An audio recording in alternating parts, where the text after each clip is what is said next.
All right. Welcome back. So, last when we left off, everybody was currently at Chateau de Finless, where everybody was getting more rest after the long journey that had happened, where the party had taken down the ancient Thorngrove wolf. From there, while everyone is back in the house and enjoying their night, relaxing, Kaldar decides that he wants to go out to the pub to try to get a drink. Opening the door, he goes out and begins making his way down the path leading to where all the horses are typically parked along with the carriages, and then makes his way in towards the inner part of the city. Around that time, he notices Dryer staring a hole through him and several other individuals that he's not seen before. These individuals take and look at him. Dryer points in the general direction, and they all converge around him. Dryer then specifically speaks to Kaldar, saying, "You're wanted in Emberfall." Kaldar, confused, looks back at him, concerned as to what would be the issue of why he would have issues in his home.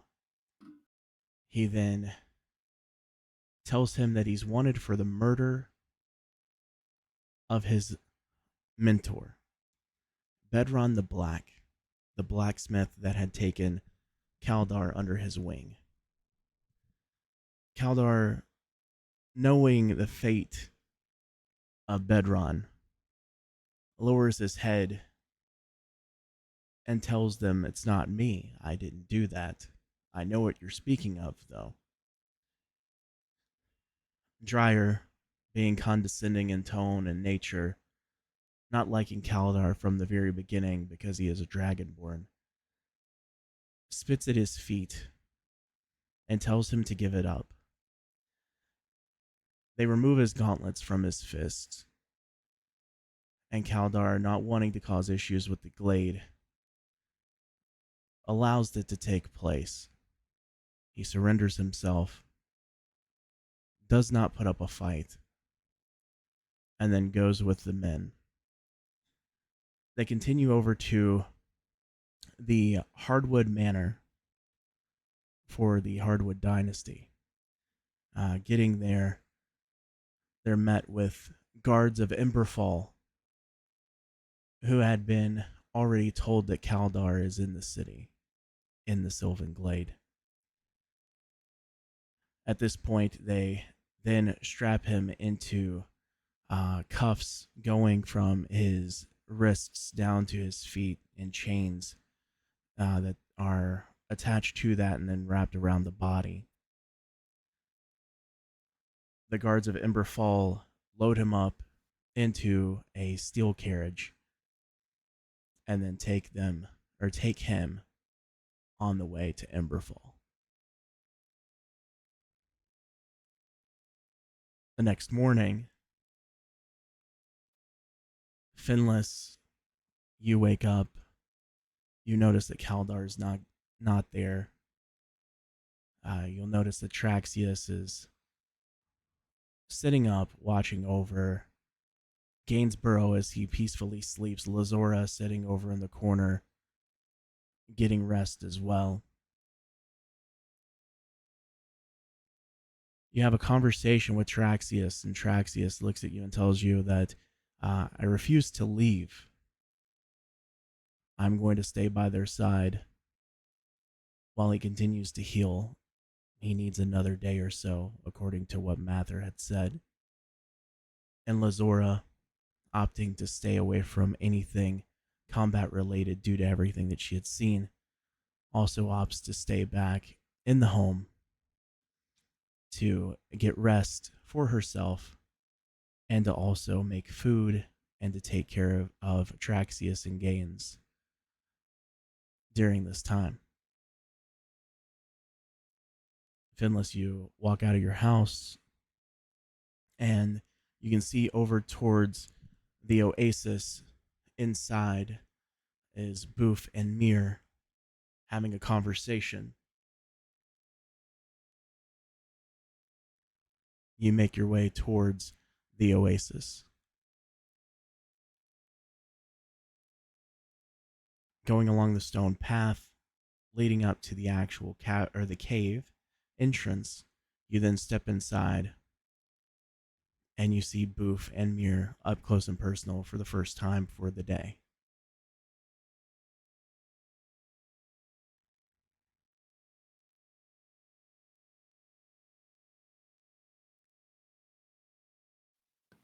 Oh, hello, demon. Welcome back to my oasis.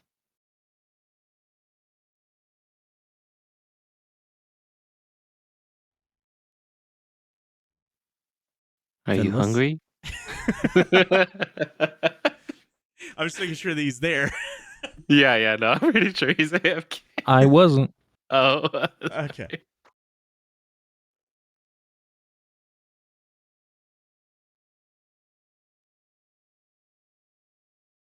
You wouldn't, Did you guys go out at all last night? Enjoy the nightlife at all? You mean after our adventures? Yes. Um, I was pretty wiped out personally.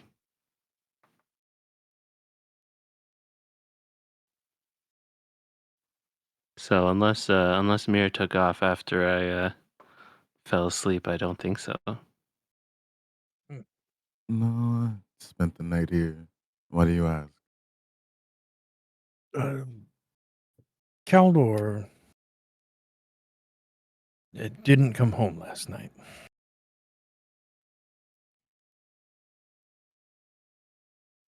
Which one is He went that? out drinking. Tall, dragon-looking. Chicken necklace guy. Yeah, One of the chicken beasts. necklace. Okay, one of the beasts. Understood. He seems like I don't know, kind of seems like a partier. I'm sure he'll show up. Hmm. I don't know him that well though, so Just figured I'd see if you'd seen him. no. I don't think he comes around here very much. I don't actually eat meat. Huh. So I have very little to offer him in terms of amenities. So at this time, Boof, you knowing that Kaldar is missing, you know of the other members of the party. You think to ask about them, but to specifically address the Kaldar issue, you know you should probably talk to the Queen.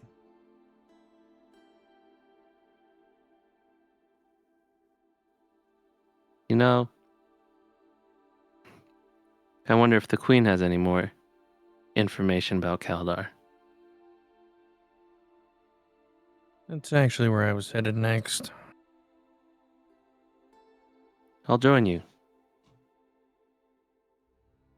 So now you guys begin to load up everything for the day. You toss a couple things here in your bag, Boof, that hangs upon your right side. Mir, as you also begin to notice that Boof is going to head that direction as well. You toss a couple things in your sack, a couple apples, little knickknacks, things that you may need to eat. The herb that was given to you by Mathor as well. And then you guys begin to make your way towards the inner part of the city. Upon reaching the inner part of the city, you can see that a couple of people are having, rustlings of talk and looking at you guys in general in weird ways. You notice that they are almost judgmental looks that you're seeing upon your gaze. You continue to walk towards the Rosewood Dynasty, the manor, and as you make your way inside, you can see where Dryer is typically set. He is not there. You continue to make your way to the door, Finless being very familiar with the area and not really caring about anyone's opinion anyways about himself. He walks up and knocks on the door. The door then opens after a moment. Oh, hello, Finless. How are you today? Inquisitive. Inquisitive as to... My traveling companions. You wouldn't have happened to have seen the chicken necklace dragonborn. Oh, the funny one. The one with the, uh, things Gloves. on his fist. The gauntlets, yes. No, I haven't. Why do you ask? He took in the Glade's wonderful nightlife last night and has not returned home. Well, there are many things to enjoy with the Glade. You know that specifically with all the drinks and the... Well, what comes after the drinks. Maybe it's something along those lines. It is only 10? 11? Is he a late sleeper? Not generally, no. Right. Give me 1 second. And she walks out the door right past you. She looks at Boof. Oh, Boofy! And she runs up and gives him a hug and continues on out, actually past the doors leading to the inner part of the city. And she begins talking to a couple of the people. You can hear her mentioning Dryer in passing, and she looks almost confused as to where Dryer would be. At this point, she then continues on and has a couple of people try to approach her, which she politely pushes, aside, letting them know that she's very, dealing with something very urgent. Before she finds one of the Rosewood Dynasty guards talking to a member of the Hardwood Dynasty. She then pulls them over to the side and begins asking them a couple questions. Conversation lasts about 5 to 10 minutes or so. You can tell that she's actually trying to assist you just by her body language and everything that she's doing. She's still looking around, even though she's listening to the conversation, to see if she can track down Dryer. As you can see, that's a concern in the back of her head. She then, after finishing the conversation, walks back up into the Rosewood Dynasty and the manor, that is, walks through the doors. Right. Go ahead and come with me. And then walks back into her room. The three of you follow in. And Finless, you make sure that you close the door. Okay, so, how is she doing?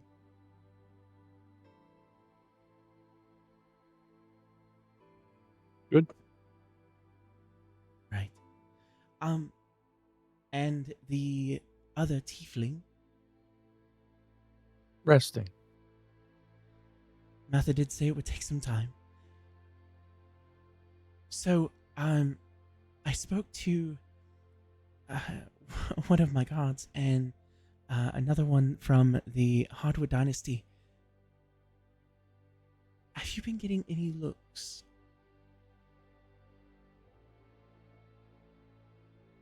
Say again? Have you been getting any looks? Like, worried? Not out of the normal. So, about Kaldar. He was taken last night. By who? The gods of Imberfall came and took him. And due to the Treaty of the Eight, we had to abide.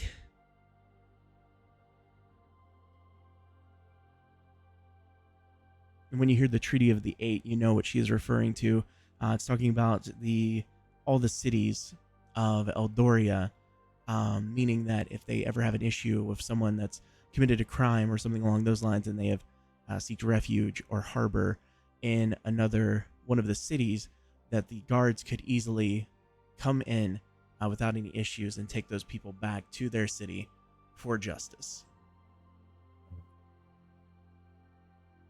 Gotta love extradition. They said it's murder.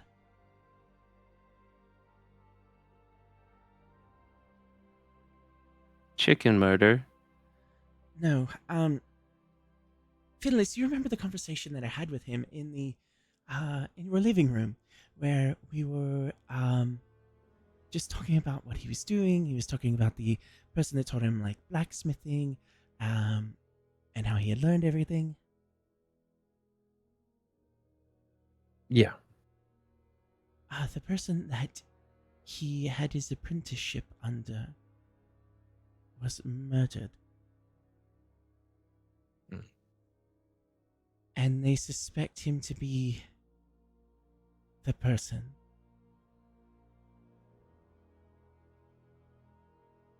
According to what we were told, they took him without issue.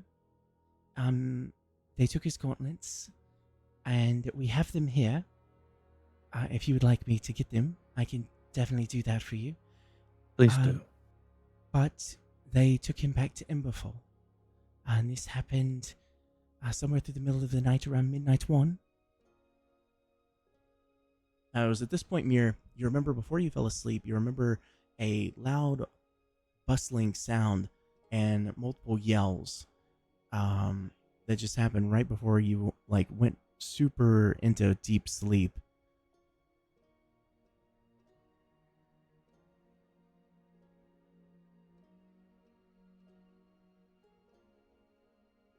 At this point, the queen goes and heads out of the room for a second.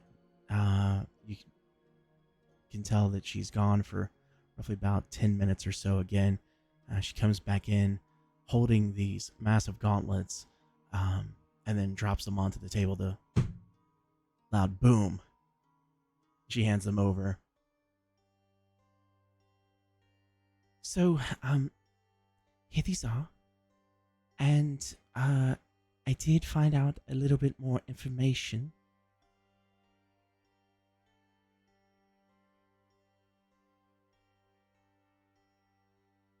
I take the gloves. So, apparently the murder was very bad. There's a lot of dismemberment, and has Kaldar ever shown a lot of rage?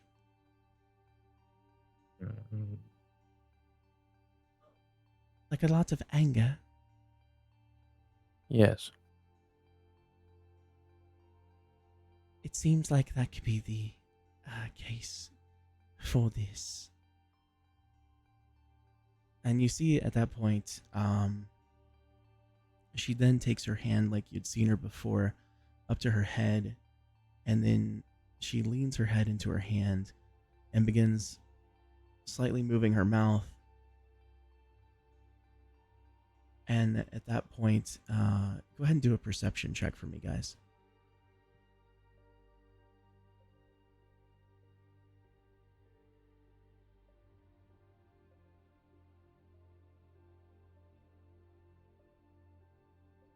Man.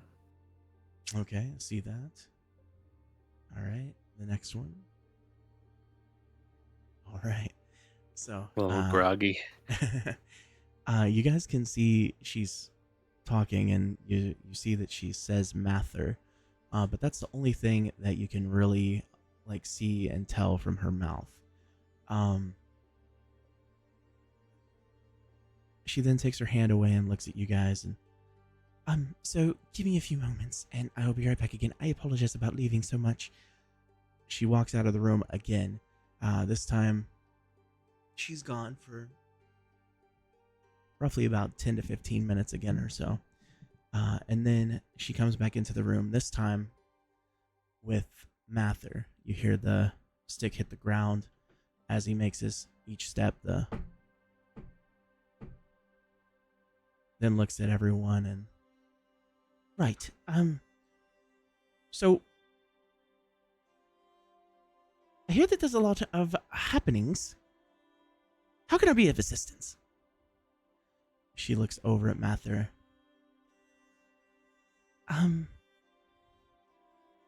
Mather, I know you don't really want to share these things with people outsiders, but Finless has been a part of the community for a long time, and Boof is one of my best dear friends, and a member of the community for such as long. And I know we don't really know Mir, and Mather looks over at Mir, and you can see that he's just kind of judging you silently, looking at you directly in the eyes.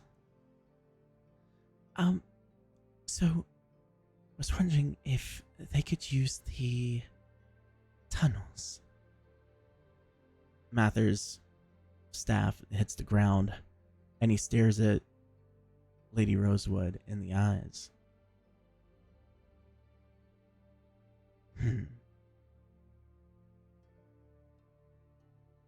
He then makes his way over to Mir and grabs you by the jaw. Right. Take off your mask, good boy. Hmm. And he just stares at you in the eyes, waiting for you to do what he says.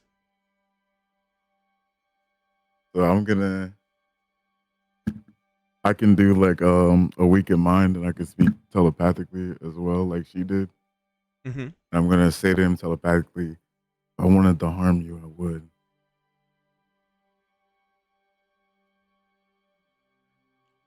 You hear back in your mind, no, you couldn't. And he stares at you, waiting for you to take your mask off.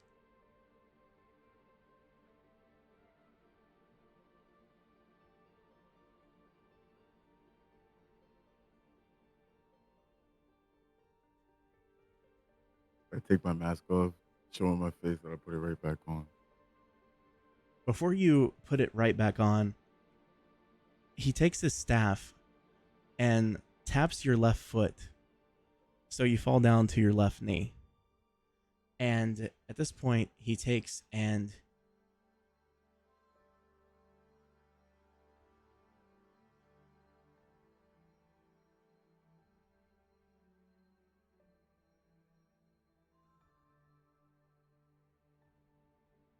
okay, can you guys hear me? I'm so sorry. Yeah. Yeah. Okay. Yeah, I don't know what happened there. Okay. He taps your left foot really quickly to drop you down to one knee, and he stares at you in the eyes, and you can see that he's looking you over, looking at your past, and just you can see that he sees right through you all the way down into your soul, essentially. And it's unnerving, but at the same time, it is also it's a positive experience in the way you can feel the positivity through it. You can tell that he genuinely wants to see the best in you. So he then helps you as you go to put your mask back up to your hand or to your face. He presses the mask up to your face to help put it further onto you without any issue. You stand back up.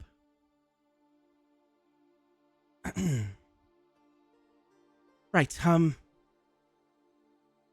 well, and this Herringon jumps up into the air, one quick swoop, and lands on Boof's shoulders. Hello, Mather. Hello, my boy. This way, follow me. And Lady Rosewood giggles a little bit and has you guys go on your way.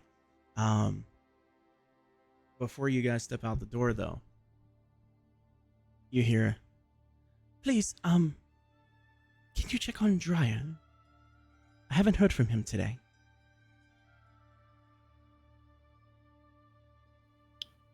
Will do, Cynthia.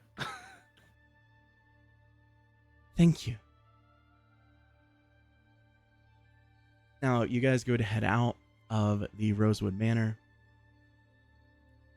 As this is happening, Mather is leading the way. He is holding his staff out, the end pointing in the direction that he wants you to go. Left arm wrapped around Boof's neck, head up against his left ear, and navigating properly, leading you to the Heartwood Manor. And then it goes past or through the Heartwood Dynasty Manor, and then continues on through, leading to a back door. You get to the back door, you walk through, it leads to a gardenous area.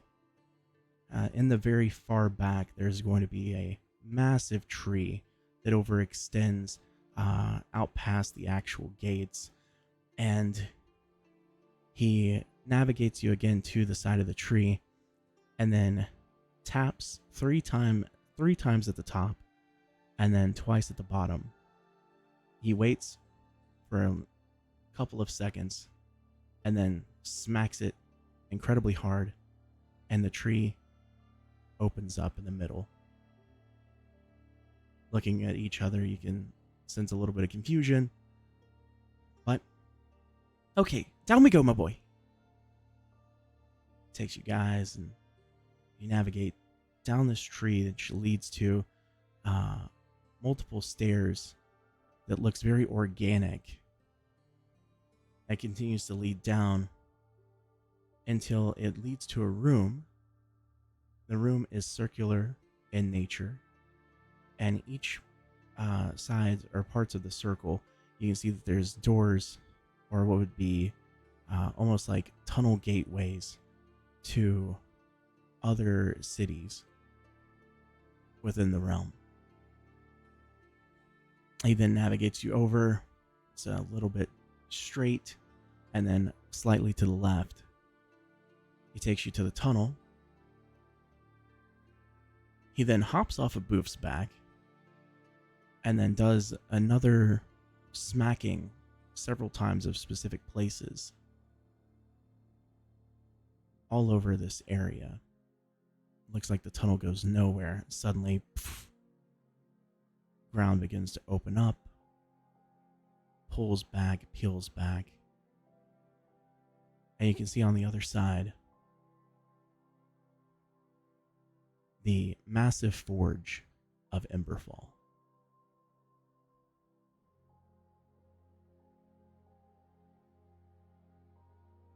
So it may hurt a little bit, but if it does, he reaches into his pocket. He passes 3 herbs that are green. These will do the trick. He waits for you guys to grab one each. As you Thanks, do, old chap. as Grab one. each of you grab yours, he waits for you to step inside. You have about 30 to 45 seconds to get your way in.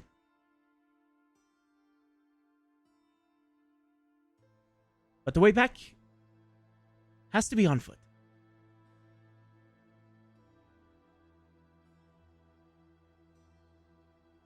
All right. Then. Off we go. Finless, before you go to step through, Mhm. Mather throws his left hand up and places it on your stomach. And then he looks at you as you look down. And he looks at you in the eyes.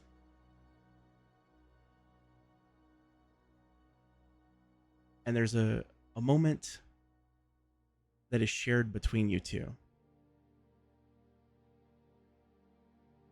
I'll have that to you in just a second.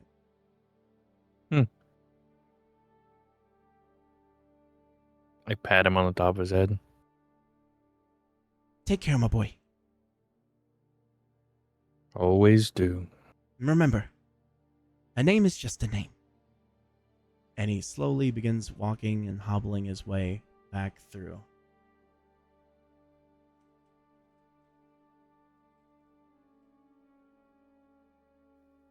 You guys are now inside the inner part of the city of Emberfall. If you guys would like, I'm going to post up a picture real quick for you if you have not seen it, but just in case if you haven't or have, then there it is in the general chat. You guys are now in Emberfall. In the middle of the city, there is one specific tree that is well guarded. There are 3 members of the Emberfall Guard that are protecting this tree. Makes no big deal about you guys coming out. Looks at you, nods. You can tell that their entire purpose is to make sure that nothing happens to this tree. They smile at you, let you walk out. The aura of Emberfall is very dark. A lot of things are made with steel, iron. A lot of the things are very modern. The torches are powered with gas, but they don't last incredibly long periods of time. You'll notice that there are special for the ones that are not powered with gas. There are magical pieces of coal that have a orange aura around it that gives off the light, which is the reason why a lot of people consider this the quote-unquote Orange City. It's another name for Emberfall. You can see that there is a massive castle that is far off that overlooks Emberfall. But specifically, what you guys would potentially be looking for is the guard's keep, which is more towards the middle and has these on every corner, essentially spikes coming up, within the middle a bigger spike or horn going directly up. Finless, you being well knowledgeable about the kingdom as a whole with your studies, you know that's where you need to head to. Fantastic.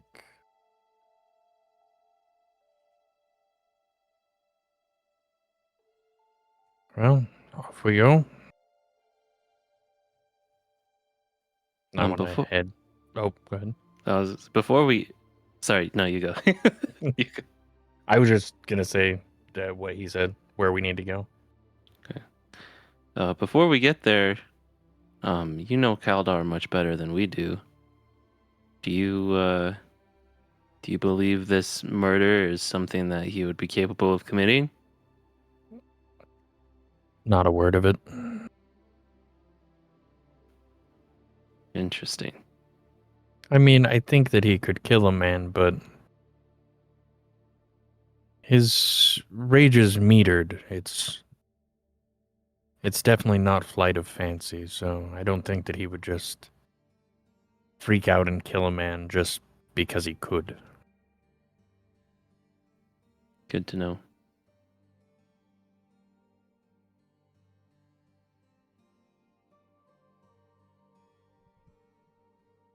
Okay. As you guys slowly begin to make your way towards the area, the guards keep, you can see multiple guards giving 2 individuals issues. They're talking very condescendingly to them, shoving them back a little bit. And with that,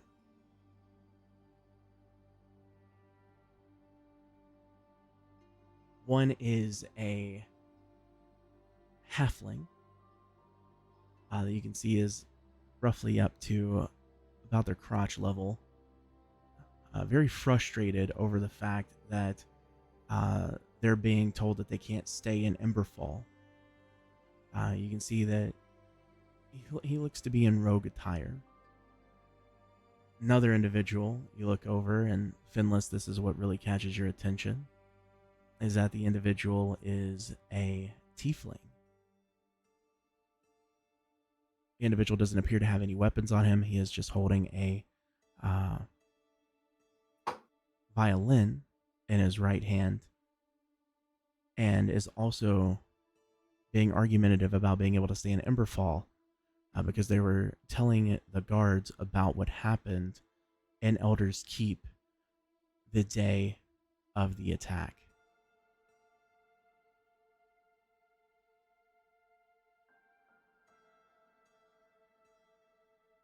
Well, I want to rock up to that conversation then.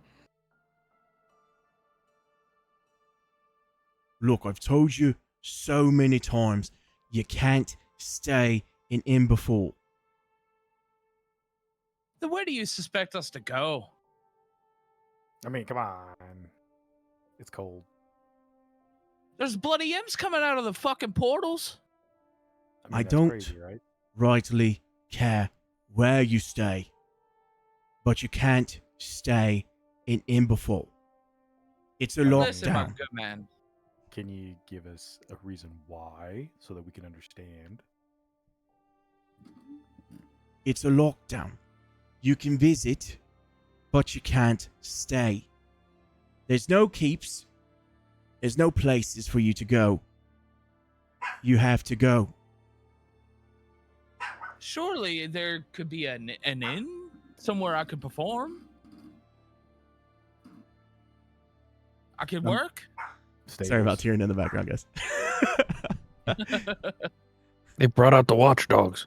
I mean, this Cute. here instrument, it's not just for decoration.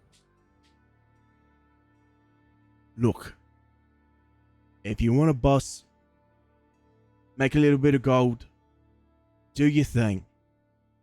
If you want to go to a tavern, play your show, make people happy, do your thing.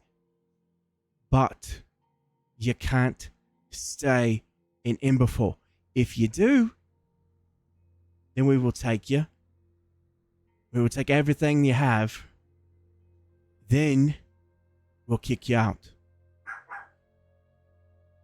You hear the watchdog So in the background you- barking. You I were roll for persuasion. Yo, go for it, dude. Yeah, go ahead, roll. Roll for persuasion. 1d20. Wait. Roll 1d20. Oh yeah, so the persuasion is, hey, look.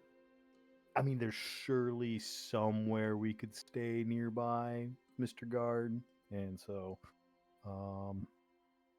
do I add my persuasion modifier onto it? You should just be able to click it in your in D&D Beyond, and it'll put it in the dice spot.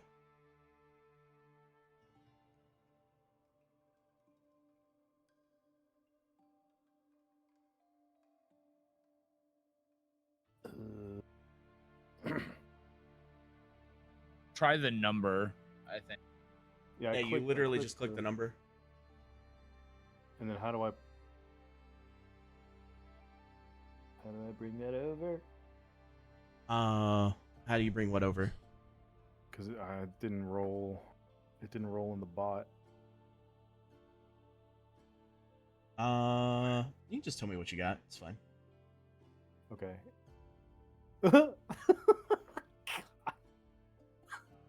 I rolled a 1 with a 4 modifier. Oh my god, dude. Good thing you You- can't super fail skills.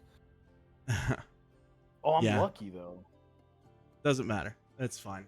It's a no. I don't care. Like I said, make your money, leave. All right, all right. Can I roll for throwing up his perception? hands. Go for it. Perception. That's a 10. You can't really tell. You know, you just see that he appears to be a guy that's just doing his job. Okay. Yeah, can we roll for perception to see like what Yeah, exactly is sure. going Oh, on? I'm walking up. Yeah, I mean, Still. Finless is already like right I mean, here. yeah, fuck it. I'll just follow him then. All right. Yeah. Never mind. I walk up and see all this going on. Wondering what I would. No, yeah. So look at the guards. And say,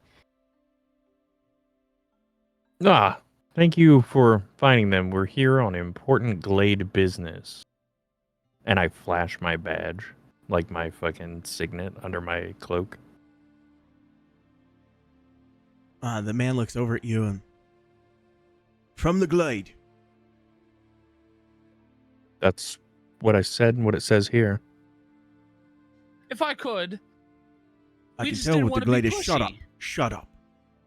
Okay. He looks at you and he's just annoyed. I've had enough of you. What's this glade business? I believe a dragonborn was transported here. Would have been last night.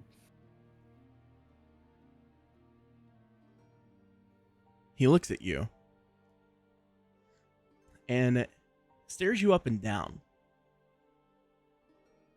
Let me see that insignia again. I pull open my cloak. I roll for perception on the guard to see if there's anything on him that I could take. All right, go ahead. Ooh, Yeah. that's a 20. Let's go. All right. At this point, you can see he's just wearing his normal uniform. And then the main weapon that he has is nothing special, nothing crazy. Again, he's a guard doing his guard business in the middle of the city. So again, nothing crazy on him. Coin purse, anything like that? No coin purse. Okay. Yeah. Finless, you can see the staring at your insignia a little bit.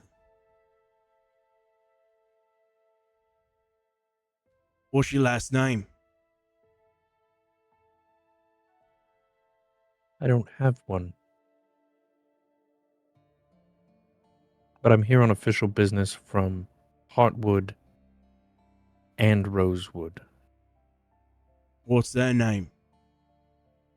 Mather, Cynthia, both heads of their house. Yeah, Any more what's the dumb other? questions? What's the other one? Hardwood. Jeff, Daniel, I don't know, I don't care. Interesting that you're from the Glade and you're on official business, but you don't know who Drake Hardwood is. Because I don't care. Huh. Give me a second and I'll deal with you. He looks back over at the halfling and the other tiefling. He just kind of gives him a side smile, like, eh? Do as I say. Make your money. Go your way.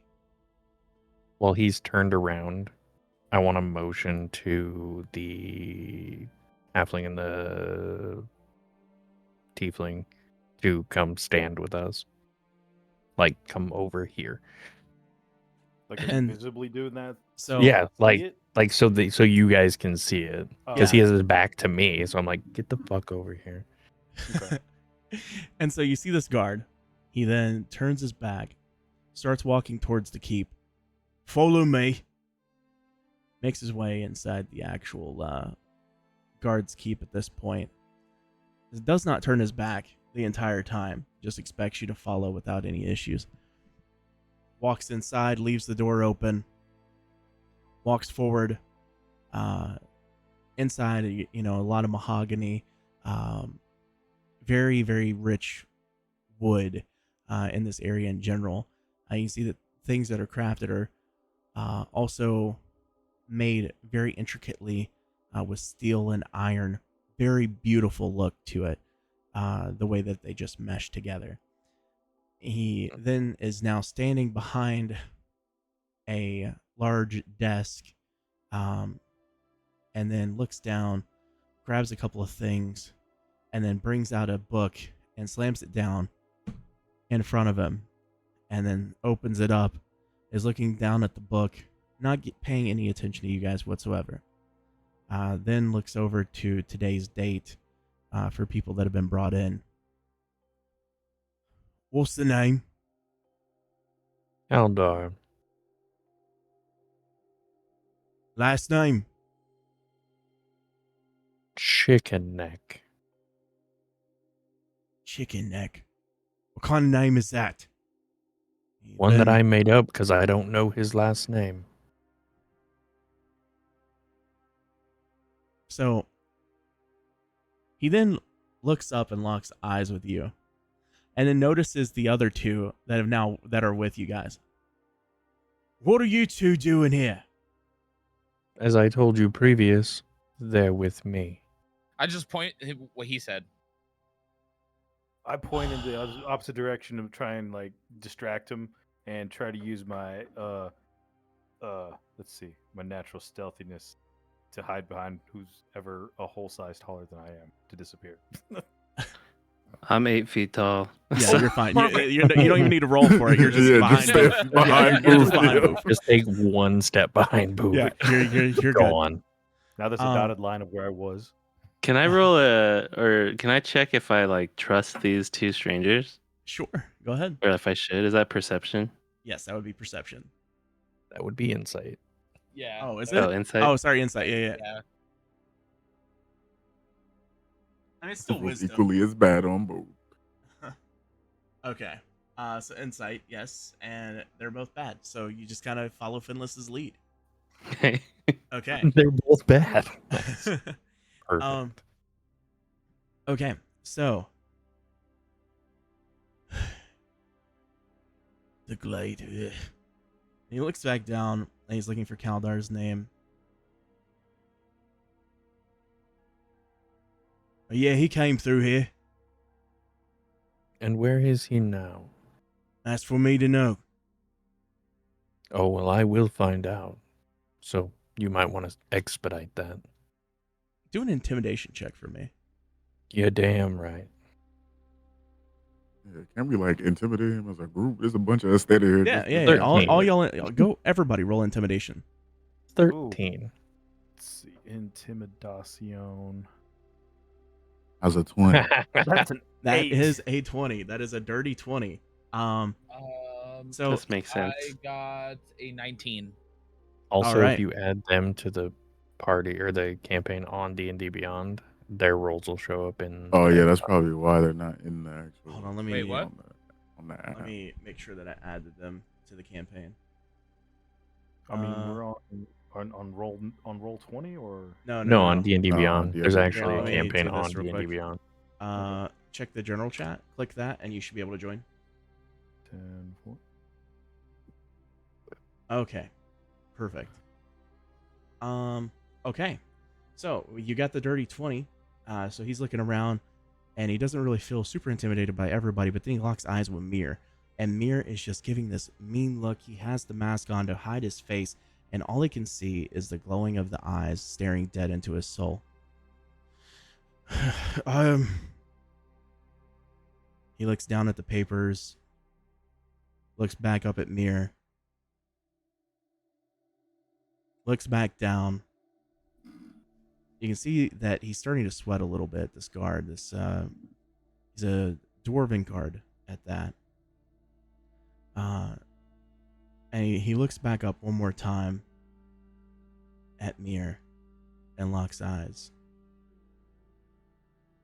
Give me a few, and I'll be back. So, this guard then walks to his right, goes to a door, pushes it open. Very thick door. You can see it weighs a lot, needs a lot of power to be able to push it open. Door closes. It's gone for a couple minutes. Comes back. Perception on the room. Okay, go ahead. Make sure that you join the thing though. It should be and then we'll be able The to see room what this we're is. in, or the room that in The his... room we're in. Ah. Oh, I didn't. Okay, so I joined. I seen It didn't come You through on got the an dice 18. pile, You're good. but yeah. Yes. Yeah, I did see it. Okay, so with that, the 18, you look around the room and you just see a lot of fine furniture that's been made, nothing hanging down or anything that's like too out of the way.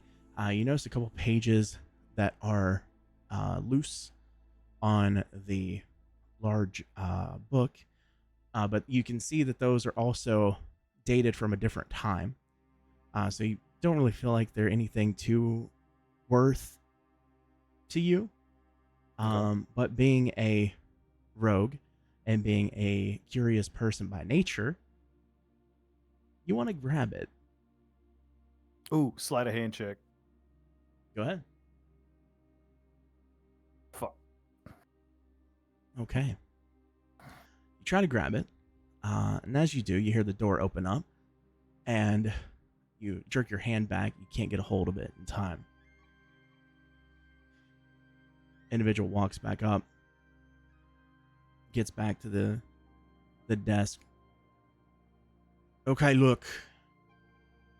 We talked to the powers to be. We need a little bit of time. We can give you information. So if you want, go around the city, do whatever, drink, be merry, have a good time. Want to do something to help the city? There's boards all over the place. Do little odd jobs, make some money. Come back. Hopefully I'll have something for you. I don't know where he's at right now. I would like a room. If we're being detained for however long it takes you to find him with your books and records, You're I not would like a detained. room. You can go Y- do we're- whatever you like. But we are being detained because what we would like is Kaldor. What he said. I'm not giving you a room. Shit. You can be here on business. You can do whatever it is that you need to do. But you're not from my city. Well, You're due to not the one of delay. my people. What Okay. time of day is it? Right now, it is around noon. So literally in the middle of the day. I start Okay. stringing a hammock against the wall. Hey, what are you doing? Oh, if you won't give me a room, I'll take this one. That's not going to happen. You don't want to cause issues in M4.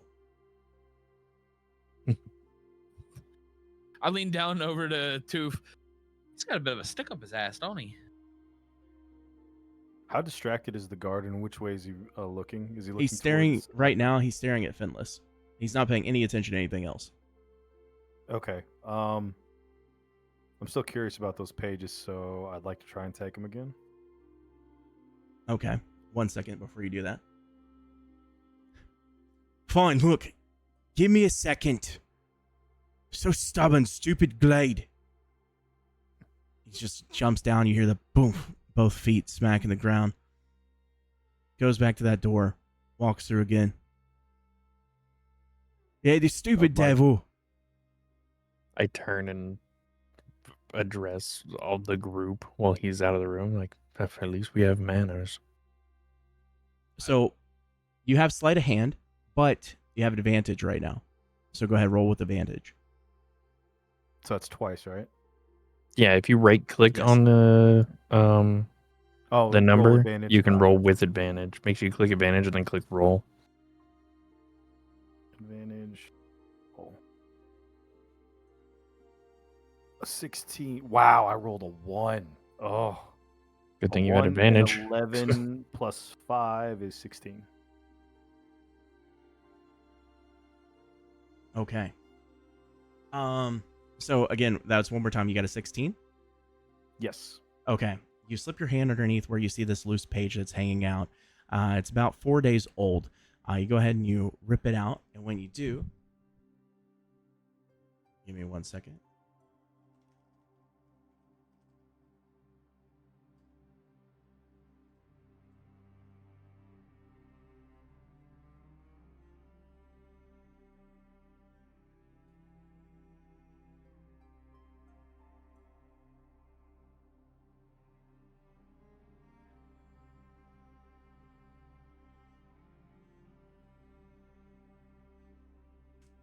There you go.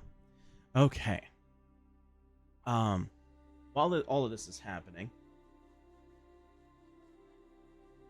you then hear a bunch of rustling in the back. He comes back out again.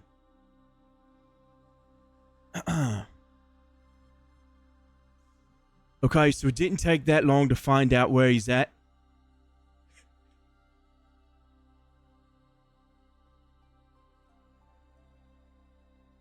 He looks around the I'm room. Yeah, I I'm do not surpri- trust. I'm I do not trust that. surprised.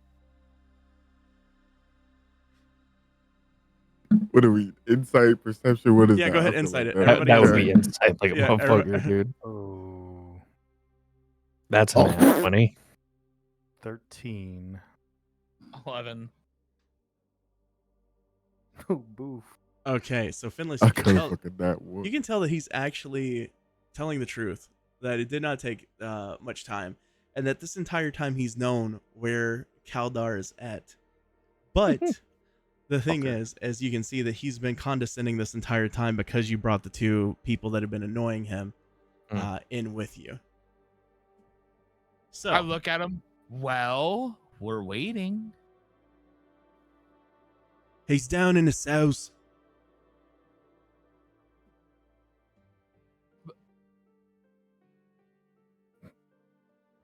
But why though? Because he killed somebody. Unlikely. I just look That's- over to the other group like, what? Friends of yours? Well, He's wanted for murder. Look, he killed his mentor. Person that taught him how to do blacksmith, everything. He killed him, dismembered him, left him, and then he fled. Any witnesses? even I would have did Didn't need any. The only one with the key. Again, I lead down to Toof. What the hell did we get ourselves into? Like, I don't know, dude. I'm kind of scared. Shit, me 8-foot too. Guy. There's this 8-foot guy here, and now there's this other guy who gets really mad and smashes people. Right? Look. If you want to talk to him, I'll let you talk to him. 30 gold pieces. Ah, Kiss my ass. I mean, come on. I start That's- going that's a little reaching for my steep. purse. I Whoa, look at wait, everyone wait, else. wait, I don't have wait. enough to cover that. Well, hold on. Surely there's something that we can that. Yeah, do about zero. to... You give me Maybe. 30 I'm gold not sucking his pieces. dick. You give me. Well, I mean, what about you seem pretty hangry right now. What if we got you some food and a nice tall flagon of whatever drink you like? That sounds better. Give me 30 gold pieces. And you can talk to the man. I mean, aren't you hungry? You seem hangry. I don't care No. about food. If I have 30 gold pieces, I feed myself for 2 weeks. What was persuasion. what was your name again?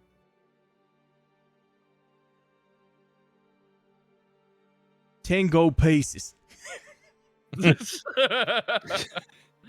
I asked you your name. Hey, big Priscilla. guy. Your name's Is Priscilla? it Priscilla? Your name's Priscilla? No way. Whoa! They call me Oh, Percy for short. Percy! I'm getting, Percy! I'm getting Bro, I'm big-booted writing a by song about this one. Look, I Okay, 10 gold pieces. Okay, Percy. You pay whatever me say. 10 gold pieces, and I won't make fun of you. You're really sweet, Percy. But I don't think 10 gold pieces is gonna make it. Wait, you said he's a dwarf, right? Yeah, he's Yeah. a dwarf named Oh. Priscilla, named Oh, beer is Percy for not short. gonna be. It's not happy. Okay. Yo, Listen, dwarf, you let us talk to him, and I don't rip you in half. intimidation check. Do an intimidation check for me again. Oh, You're going to be much shorter soon. we should all draw blades on. I don't know about that. If you guys Everybody- did that, I'd just use my violin. Everybody, Not- go ahead and roll an intimidation check for me, since you're all here with Mir. Nat 20. Yeah, Mir All hates dwarves. 18, 13. Mir All right. had a run in with some dwarves, and he does not fuck with them at all. Okay, Natural 20 from Finless. Ooh, nice. Look, maybe we all started on the wrong foot here. We can be friends, right? You definitely started on the wrong 3 feet. Look, I am hung like a bull. And you can just kind of see that he's not actually. He Really stares glad I at the didn't take ground a that little other bit. option. Look, we don't talk about my name. I'll take you downstairs. You can talk to your friend. Oh, hey, also, question. Looking Yeah. for a chick, old fling kind of. Is a girl named Nalia And around? Have you heard? you guys hear the name. Everybody roll a history check for me. The three of you. That would be Finless, Boof, Me? and Mir. Okay. Sorry, that would be Finless. Only Finless would have heard it. That is an unnatural 1. Because I have a -1 to history and rolled a 2. Okay. All Just right. facepalm this again. Okay, it's all good. So it doesn't ring a bell to you, Finless. Boof and Mir, it doesn't matter for you guys because unfortunately you weren't there for that. You were in your own cavern, cave, your oasis, whatever you want to say. Yeah. So it just flies right over your head, Finless. Like, oh, that's a cool name. I'd have to check. Don't really know. But if you want to see her, if she's there, you can talk to her too. Oh, okay, cool. Thanks, But- Percy. We're cool here, right? Oh, I mean, yeah, you and I are cool. I don't know about these guys. Well, For now. You might want to talk to them. Yes, for now, dwarf. We're right. Okay, follow me. And he hops down and then leads you guys over to the right door. He reaches over, grabs a key from deep within his pocket, and then opens up the door. Go ahead, follow. Pushes open the door, waits for everybody to make their way through, then pushes the door back, locks it from the other side at this point. This leads down. It's not stairs, but it is a why am I drawing a blank on this? Like downward slope of stone that is Like a mixed ramp? with, yes, exactly, like a ramp essentially, with again mahogany, iron, steel. You can see it's very well structured, very well built. You can tell that this would really stand the test of time. And it appears very old, but very well kept, even though it is old. And again, as you continue to make your way down, you then see several cells.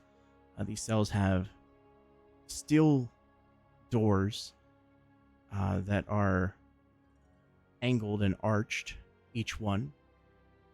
But people can stick their hands through very easily. You can see all the way in. So the guards can keep eyes on people at all times of the day. And they can always see what they're doing. You keep So it's making your well lit? way. Yeah, it's also well lit. Just like those Okay. previous coals that were mentioned before that had the aura to them that glows orange. These also have this downstairs as well. Very, very well lit the entire way. Leads you all the way to the back. And to the left, there is a cell there. And you can see Kaldar is sitting on the side of the bed with his hands just staring at them. You can tell he feels naked because he doesn't have his gauntlets. His pride and joy.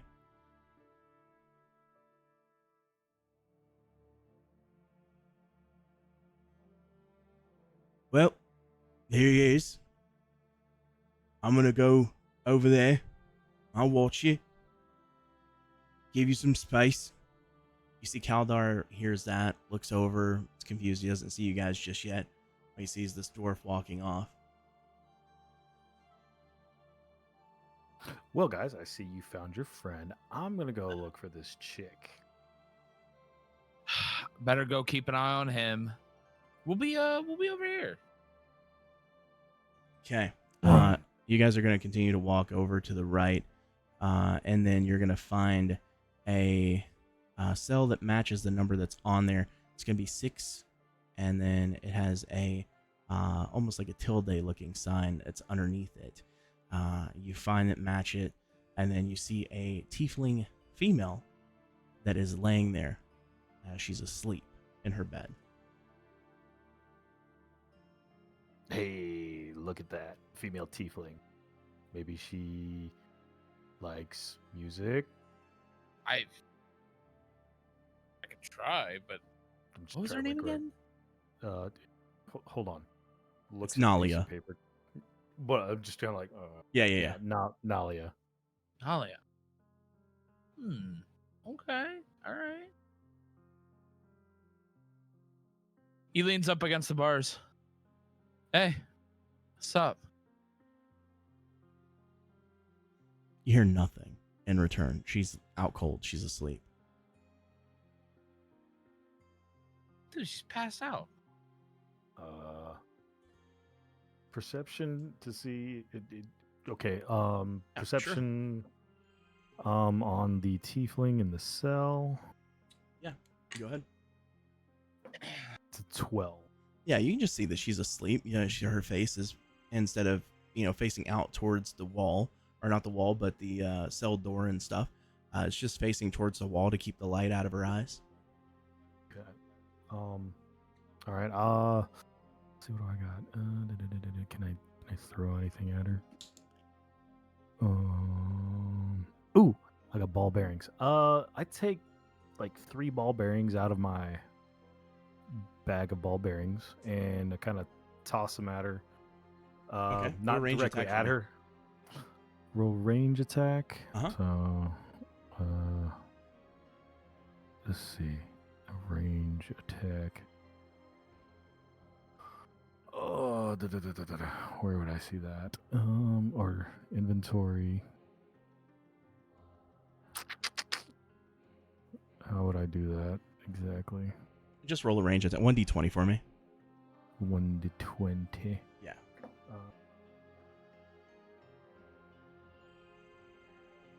Probably plus dex. Yeah, your dex will be your modifier. Okay. Just roll it in the dice spot, or Yeah. where do I roll it off the character sheet? Okay. 1d20 plus trace. I think it's just /R and then the number. It's, You don't- it's exclamation point. Oh, yeah. Exclamation mark. There you go. Exclamation point roll or exclamation point R. You can't edit it. You have to rewrite the whole thing. Yeah. Oh god. All good, man. Hiya. Okay. 13. So you throw it, and the ball bearing smacks up against the wall beside her, but it didn't really have enough oomph to wake her up. So it smacks the ground and lands next to her on her bed. We got people slinging ball bearings in here. Yeah. Well, So what's the plan here, buddy? I don't. It didn't hit that know, hard, so it's not going to get anybody's attention, Yeah. Right. Okay. Is that my action though? You can Guess go that ahead is and do it just one again. action. You're fine. As long as Yeah, you we're we're not in in combat right now, combat. so you're fine. Yeah, we're not in combat. Yeah. So Okay. So again, if Okay. you want to do it again, go ahead. All right. So attempt to throw it again to try and wake her up. Ugh. Okay. 14. All right. So you throw it again, smacks at the same exact spot, but it makes a this time when it hits the ground or hits the wall. And she rustles a little bit, but not enough. She just falls back into her slumber. All right. Now I'm gonna try and just kind of bang her in the head because I'm getting annoyed. Okay. Wake up. That's it. Yeah. You throw the ball bearing and it hits her in the head. And instantly this woman jumps up, tiefling, super angry, comes rushing up to the gate of the actual cell, and then punches through. Let me do this. Toof points at the other tiefling standing next to him. Oh, is that what you want to say? My boy, you No, I lied. just kind of like as she's running up, she's like, oh, like he Mad points at me. I was like, huh, like quickly just point at like I look away point at to Zeke. Toof, and I look at him Like, what the fuck? And she can hit me. That's fine. You don't even have to roll. And She can the hit me. punch comes through the gate all the way to her shoulder, and then it smacks, and you hear the thud right before of her body hitting the actual gate, and then you feel the boom fist right up against your jaw. You go flying back 3 feet. The dwarf Percy now looking over. What the heck? And you fall down. Your violin hits the ground. So does the whatever it is. I can't even remember right now. The string to use it as well. You have to pick them back up. You're holding your jaw. The second that happened, I pick it up and I look at my violin. Priscilla, why? And then I just look at the dwarf. Oh. So, by the way, so do I hear this happen? Yes, you would We hear the have to, punch. right? Yeah. Everybody heard the punch. Like, she came in hard. I just rolled 23 perception. Yeah. Oh yeah. You definitely heard say it. That, And Priscilla. the thing is like because your perception was so high, you heard the first thud, and because your natural instinct of hearing the thud before the actual punch, you looked over instantly to your right and seen the fist come through, and boom, you see him get punched, and then as his jaw slowly moves to the left and then falls down onto the ground. You've seen it all. Nice. While the guard is currently being positioned to be yelled at that this is all his fault, he's being occupied, I would assume. Yes. Yes. I hand called Kaldar his gloves. Okay. Kaldar gets his gloves back in his hands. He's got And them on, then and big I smile go on his berate the face. fuck out of that guard. You hear Kaldar, you can hear the actual gauntlets smacking up against each other. Oh, these feel good.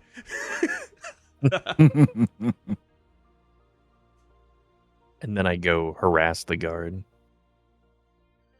Okay. I turned my back for 1 second, and you already striking my party.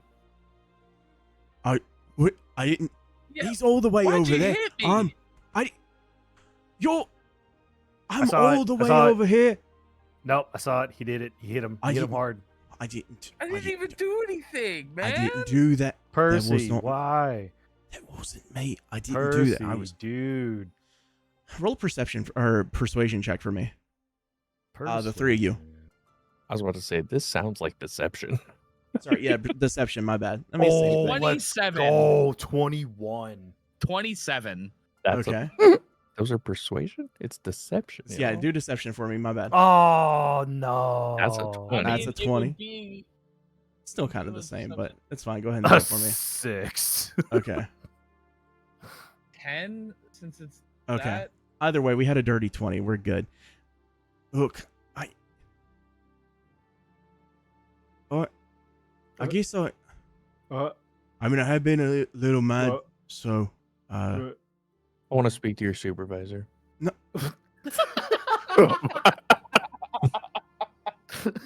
Not looking Don't- very good for you, Purse. Karen Uh, check. That's an instant 20. okay. I'm sorry. What'd you say? I think Karen check instant 20. Oh, look, I'll go get. Okay, I'll go get him. I'll be right back. Thank you. So the little dwarf walks away, confused, like wondering if he actually punched him after all. If he punched Zeke, is incredibly confused.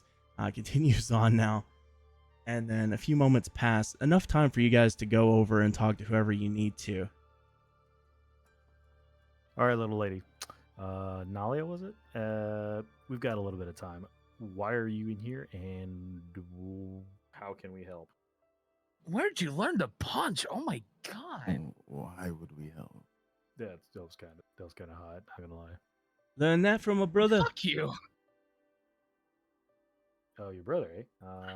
Who's your brother? Oh, his name's Gainsborough. Gainsborough. Oh, Yeah. Okay.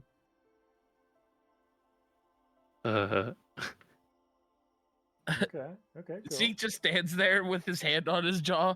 I don't think I want to hit on her anymore. She looks at you after, you rubbing your jaw and everything, and she gives you a little wink. almost like that was foreplay for her. Oh. On There's an second awful thought, lot of friends in here, demon.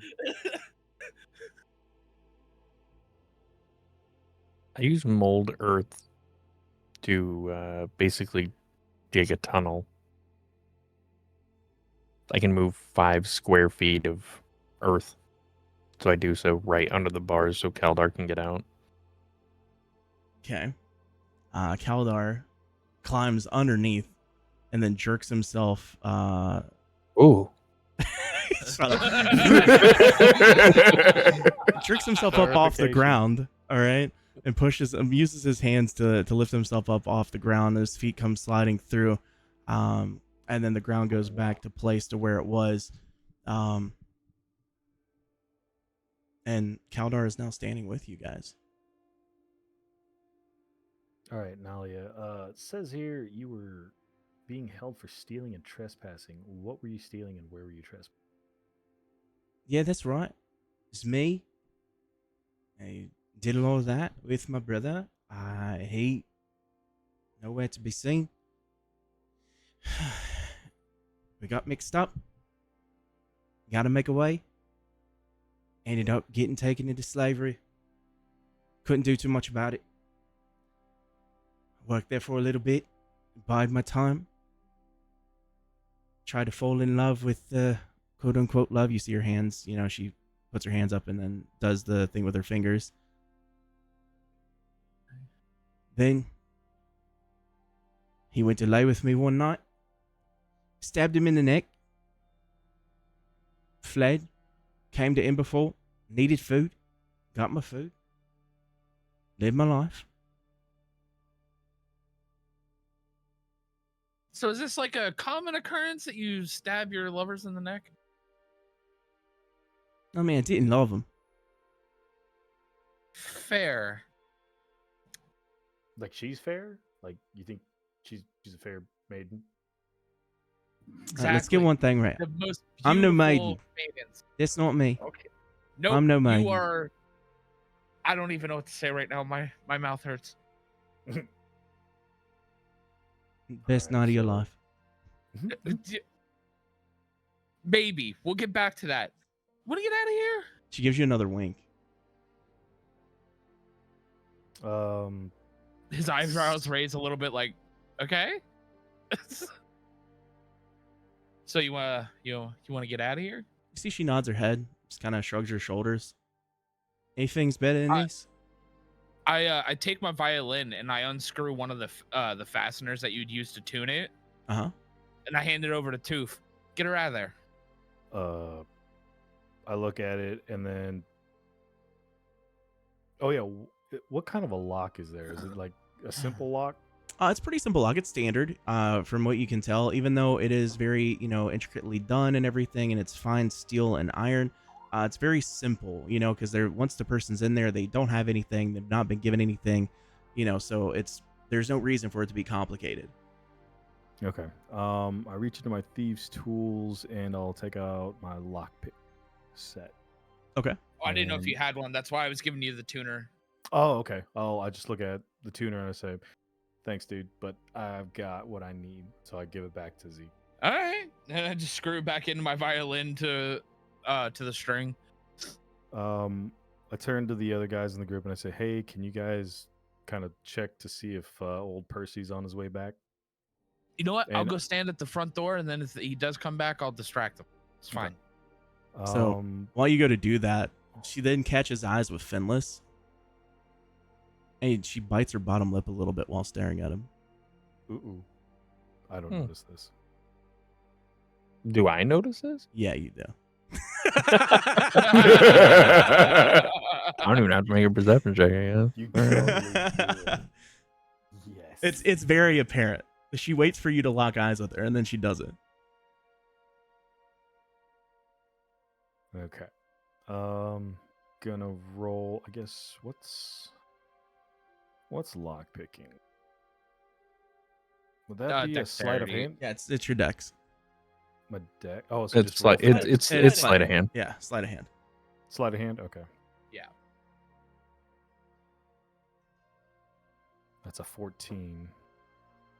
Okay. So you see that you almost have it, but as you go to do that, you get a little too confident, and it doesn't fully come all the way.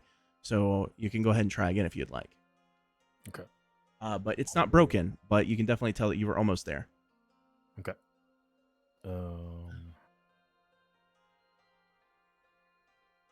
I'm gonna move over with Zeke Another to 14. wait by the door. Okay. What was it again? 14. Okay. Same thing happens. This time you go a little to the left towards the end, and you notice that you overshot it. You almost had it, and still just right there. You're looking for a 15, bro. Oh my god. Okay. All right. If you don't get it this time, I am look gonna at- mold Earth. Okay. I look at Zeke to see if he notices any commotions, anyone coming down the hallway. I'll roll perception for that. Go ahead. 21. Not Shit, nothing. Diggs, I don't- Haven't heard anything whatsoever. I motion. Keep going. Rolling for lockpick. Oh my god, get the I dig a hole. Okay. yeah. So you dig the hole. She looks at you. Not very good with your hands in, huh? Shame. Climbs underneath, goes through the hole, comes out the other side, and she's now standing there with you guys. I think you can dig my hole. I use mold Earth 2 more times to seal the holes. Okay. Both are now completely untouched. Everything is fine. And you guys have noticed that Priscilla has not come back. You wait a little bit longer, another 10 minutes or so. Priscilla's not back. Still. I try the door. You walk to the door, you go to open it up, and go ahead and do a strength check for me. Oh, buddy. 14. Okay. Door goes to open up, but it's still slightly jarred. It's almost like it's unlocked, but you can tell it's like something's there behind the door. You can't really get it to budge. Have literally anybody else, or if you'd like to try yourself Yeah. again, go ahead. No, I look around to the biggest one, and I'm like, you. Eldor. Kaldar Yeah, walks open up. Kaldar. Kaldar walks up. Let me do this roll real quick. Oh, one punch. Eldor's got his gloves back. Like, Yeah. enjoy the Kaldar- door. Man. man. Rip a jaw out of I a get a wolf. natural 1. I'm not kidding with Oh. this. Kaldar goes to he's famished. He He hasn't just woke eaten up. for the day. Have He a just berry. woken up. Exactly. Give him the berry. Goes again. Natural 20. He eats the berry. He is suddenly good. He cracks the gauntlets together. One good time. And then you see he brings his shoulders back. And as he does, you hear the cracking of his back all the way up the spine. And then just shoves the door and knocks the door off the hinge. This is beautiful door, an elegant door. And you see the room for the front. It's completely empty.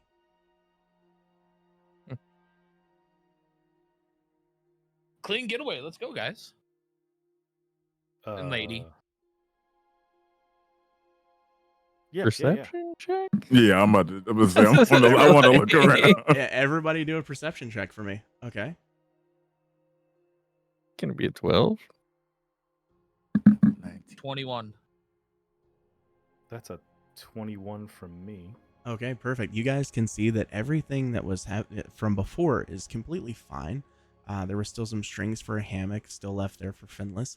But outside of that, everything was good. But that door that he had went to twice and went back into, you see that the door is open. You can just easily walk right in. You also notice the front door completely open. You could walk right out. Clear getaway? Uh, Anyone? I want to peek my head. in that Everybody do fucking- an insight check for me. Oh no. Shit, Natural 20. You About an can 8. feel it in the pit of your Same. stomach. Both of you feel it in the pit of your stomach at the same time. It hits you like a punch in the gut. Something is very off about this. And Priscilla doesn't make sense now, given the situation. You want to go look through that door. Yeah, I was already planning on looking through that door. Yeah, I go Yeah. towards the door. Just putting a finger up as I go to the door. So we're back in that room that the hammock was being hung up in, right? Yes, the Yeah. main room.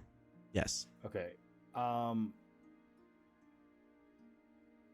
giggles, I'm gonna go to the desk where the book was Uh-huh. to see to see if there's any list of the guards on duty named Priscilla.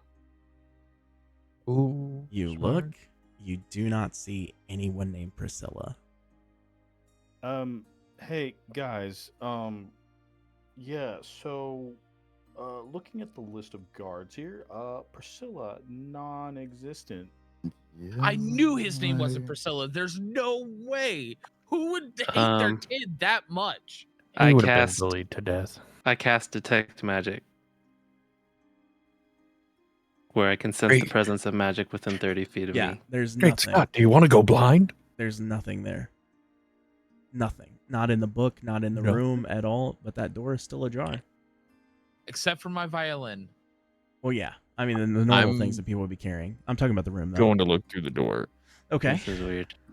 You go to walk through the door, Finless, and as you do, you find 2 bodies laid down in a pool of blood, both with stab wounds in their neck, exactly where the artery would be on the right side, directly all the way through, clean to the other side. They've bled out entirely. You I see found dead those people. people. Those people are also wearing the guards, the Emberfall guards attire. Did it look like the dwarf, like the same one that we saw Priscilla? Do a perception check inside that room once you walk in for me. Everyone? 16. Okay. Got 16 to 14, 5. 5. Shit, hold on. Mike, there it is. Okay. Zeke, you see over in the corner that there is multiple garments that is left over in the corner of the guard's uniform. And it's tucked away in the corner next to a bunch of other things. You'll see like some shields, swords, stuff like that. It seemed like it was tried to be hidden, but they did a very poor job at doing it because it seemed rushed. And then you see beside it a pair of high heels.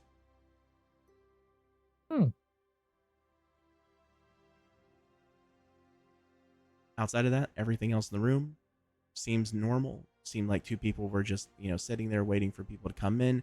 They would handle talking to them, letting them see prisoners, whatever it may be. But they are now both dead. And if you go over and take a look at the clothes, you can. If not, up to you. Someone with high perception, go check the clothes. I go and check the clothes. Okay, go ahead and go check out the clothes then. Give me a perception check. I mean, I just want to check anyway. I want to check the dead guards to see if they have anything of worth on them. Is there a body on the ground? I'm gonna loot that body. Okay. So you see their standard weapons for Emberfall guards. And then they have a couple gold pieces. One had 4 gold and the other had 2 gold on them. 2. I would like to take the gold off of the guards. They're dead. You can take it. You're fine. That's 6 gold for you. Yes, 16. Boof, you lift up the clothes, and you see that it's the size of a dwarf. And then you look over at the high heels, and you see it would be that of like a humanoid individual, maybe human, maybe elf, somewhere along those lines. Could be tiefling. Hmm. Does it look like there was a hammer toe in those heels? Because dwarves have hellacious hammer toe. No, it just looks like standard heel. Damn. Yeah. Fellas, was Priscilla a shapeshifter? Oh, I don't know. Because these clothes Mm. are like dwarves' clothes. Those heels are like normal person heels. Well, here's the thing, though. Something was off. There's Was it a two disguise? bodies. There's who's to say that the other person we didn't see was there? It may not necessarily be shapeshifters. Could have Hmm. been a disguise kit. Also, I'm pretty sure they're called doppelgangers. It's always the damn dwarves. So Are we sure the two in the room are dead though? Like they are dead. they are fully dead. Yes, they are dead. Okay. This is about the amount of blood that belongs in 2 humans all over the floor here, so. With that, Finless, one of the things that the dwarf said to you that kind of stuck out was asking you about your name. And now you start to put a few pieces together for the puzzle. Do me a favor, and I want For you insight. to roll an insight check. And A 10. 10. Okay. So you feel like something is awry in the room. And you look around and you notice a painting. You notice a piece of wood floor that's sticking up a little bit as well. And then you also notice that when he was holding up the garment for the dwarf, that there was something that seemed familiar about it on the inside, the inner part of the jacket, but you couldn't really tell what it was. So you already rolled great perception, but now you've got the inside of these few things that maybe you should check out. yeah, I'll check out the painting. Okay. You go up to the painting, lift it up, turn it around. You take your finger and go along the edges. And as you do, you notice that one of the edges pops out. You then peel the back, the white of it off, and there is a map of the tunnel system inside the Sylvan Glade. Oh.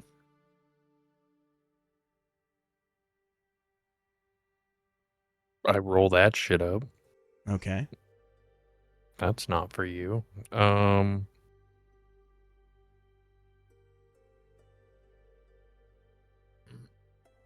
Probably check the floor next. Okay. So at this point, you go to check the floor. You can tell you're gonna need somebody that needs, has strength to it. So you call Kaldar over, Mm-hmm. and when you do, natural 20. What the heck am I doing tonight? He reaches over with the piece of the floor and he just rips it straight up. There's a bag there with a few trinkets, few items. Remind me takes not it, to piss tosses it that to guy you. off.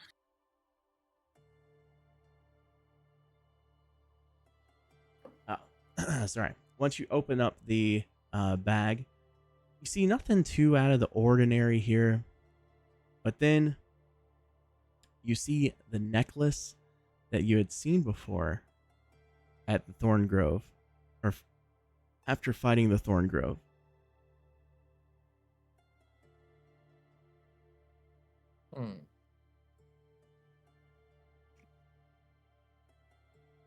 Wait, the Drider one? Yes.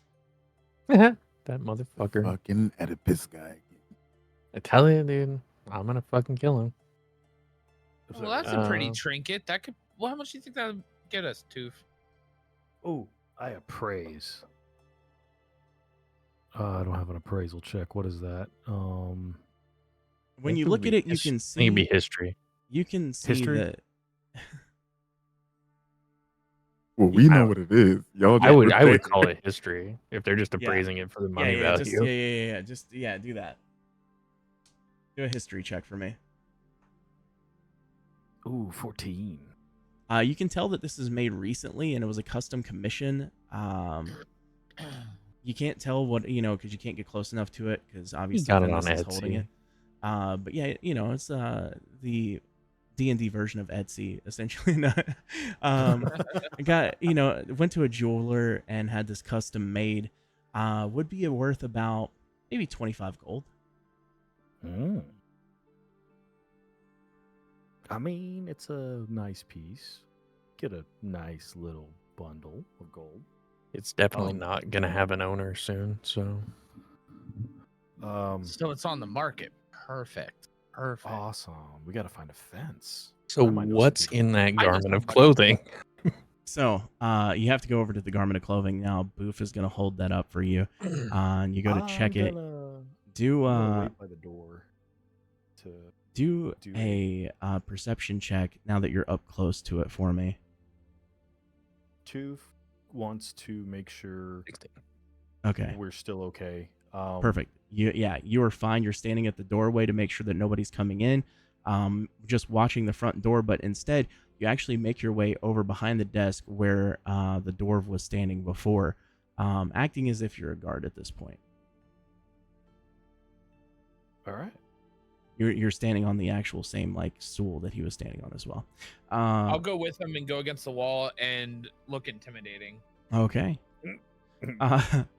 While you're doing that, you're going to rub your finger finless across the inner seam of the jacket of the Emberfall uniform, and you're going to notice that there's a little spot that feels like there's something inside.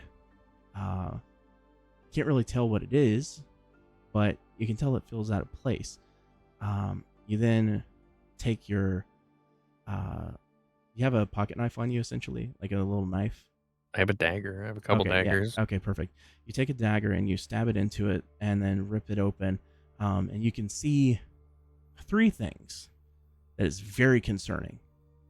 One, you can tell is the hair of Lady Rosewood. Two, you can tell there is the hair of Mather.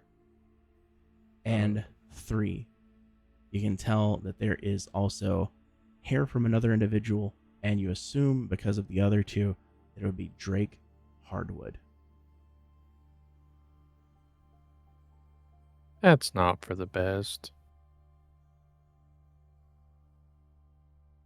I relay this information to everybody else that something strange is afoot at the Circle K, and we gotta protect the dynasties because I think somebody's gonna try to kill them. We must protect this house. Right. Are you saying Cynthia and Matt are in trouble? Good. And the other guy that nobody cares about. And the other guy. Okay. I totally know who these people are, and I am so excited. What are we So- doing? Yes, who are these? So as this is happening and you guys are having your discussion about what to do next, still nobody from the guard has come at all into the keep, and you guys then make your way out of the building, You walk out with a couple of trinkets that was in the bag as well, worth about 7 gold in total, and then of course the necklace that's worth about 25 gold. And then you continue to make your way through. People are concerned, and then you hear murmurs of what the guard have been up to today. Everybody do another perception check for me. I want to see what you can hear. Ooh, 22. 6. 9. Okay. I'm just focused on Nalia, just looking at her. I'm not paying attention to shit else. All right, we got a dirty 20 from Mir, and then we also had one from Toof that's going well as well.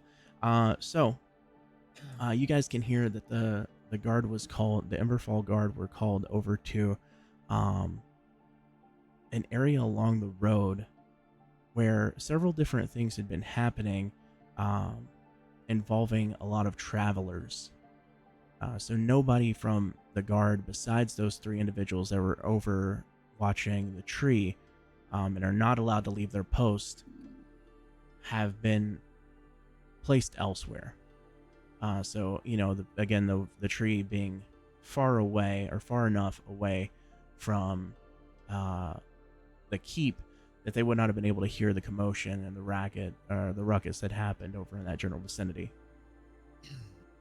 As you get closer to these individuals, that's what I heard. Freaking demon.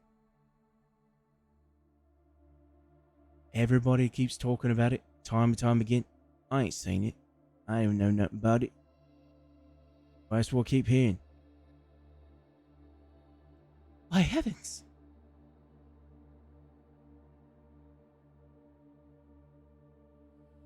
What did he call me? Just now noticing. Craig. Man looks over. I ain't call you nothing. Talking about what's happening outside the city.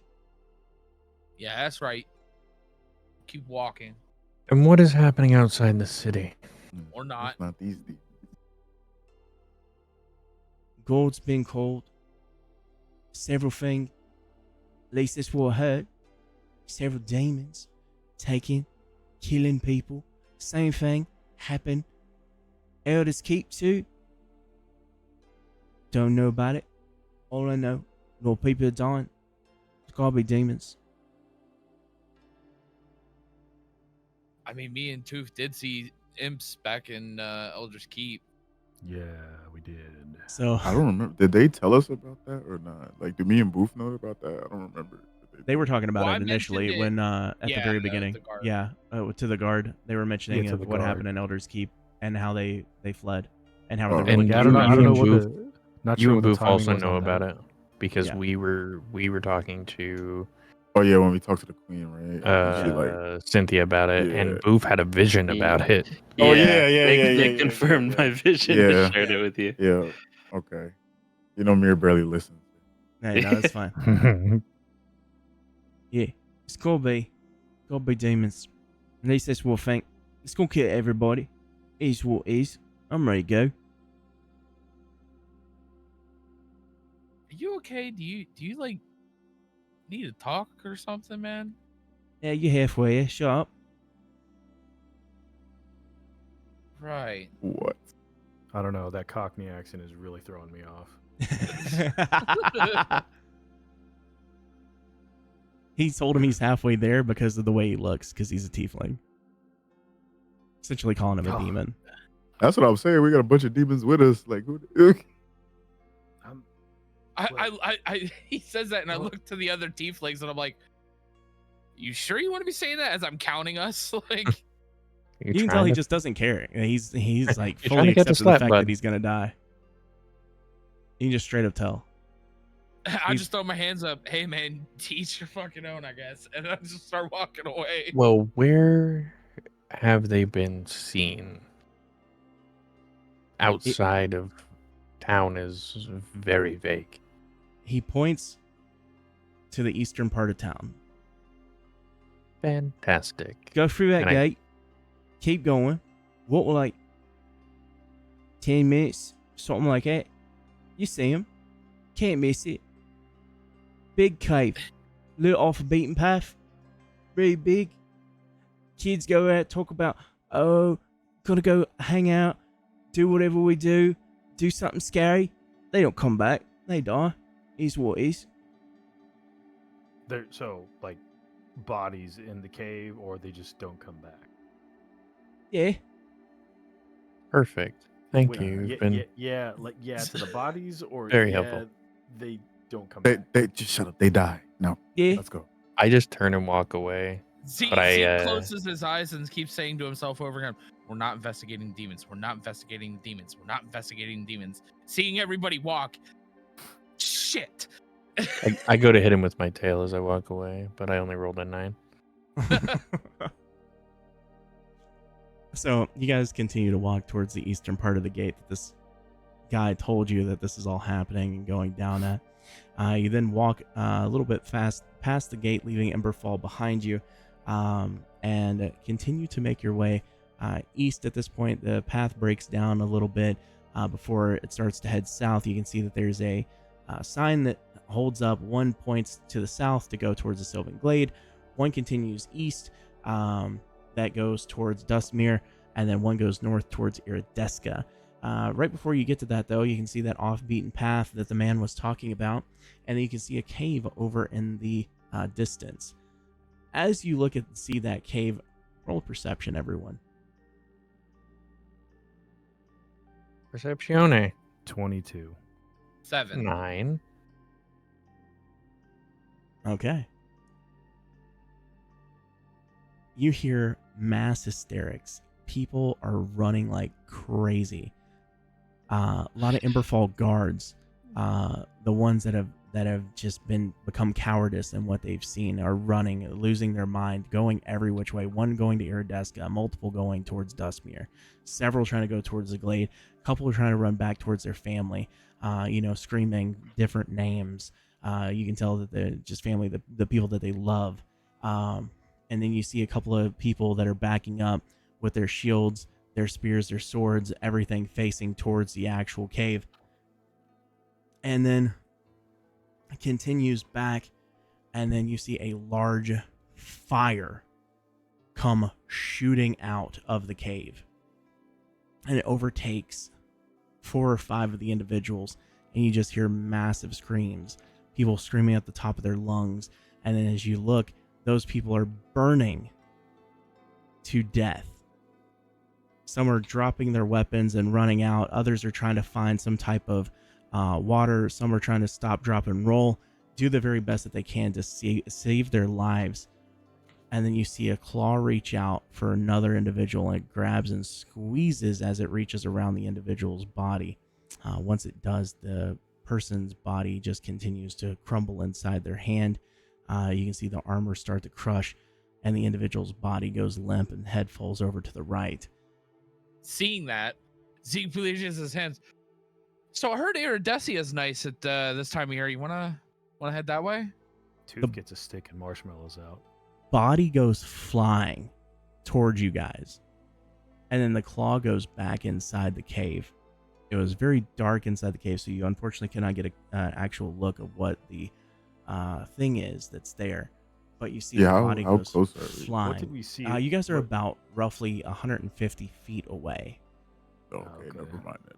But that body literally went flying and landed about 30 feet away from you guys. Oh Shit. wow! So it's big. We saw that like it was like a claw though. Yeah, you saw it was a claw. Okay. You said it was a black claw. It was a black claw, yes. What was it? What else could we tell from where we were at? Like what other details can we see about the claw? Like color. Again, you can see that again numbers? the claw and the arm was black. Again, there was 3 claws to it, very large in size, and through it, and then, of Scaly? course, you've seen the flames as well. Okay.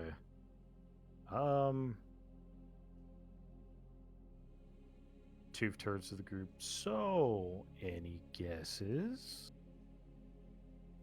Got one of y'all's cousins or something? Zeke's just the fuck.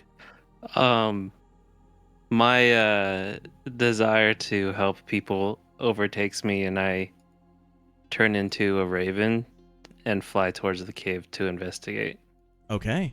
Oh wait, I actually can't fly yet. Never mind. Mm. I turn into can't turn into anything else.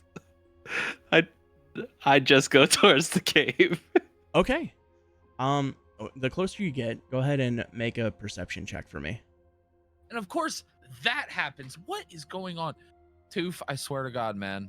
Why? Why did we do this? I don't So know. as this is happening, you start to make your way closer, and nothing's coming out to strike you or anything along those lines. And you can see that whatever it is, as you continue to make your way through, you start to get a good view of the inside. You see this cave that is very fiery. Essentially, you can see that there is lava inside. You can see that it is down and deep. Looking down, you can tell that the cave just kind of goes with a drop off, but it's still very bright because of the amount of lava. Some heat to it too. That's not too overwhelming to you, but enough to make you start sweating within being, like the closer that you get to the front of the cave. You don't feel threatened by walking up to the actual cave. But you think if you go inside, it would probably be a bad idea. Okay. I return back to the group and I share that information with them. And then I ask Fenless,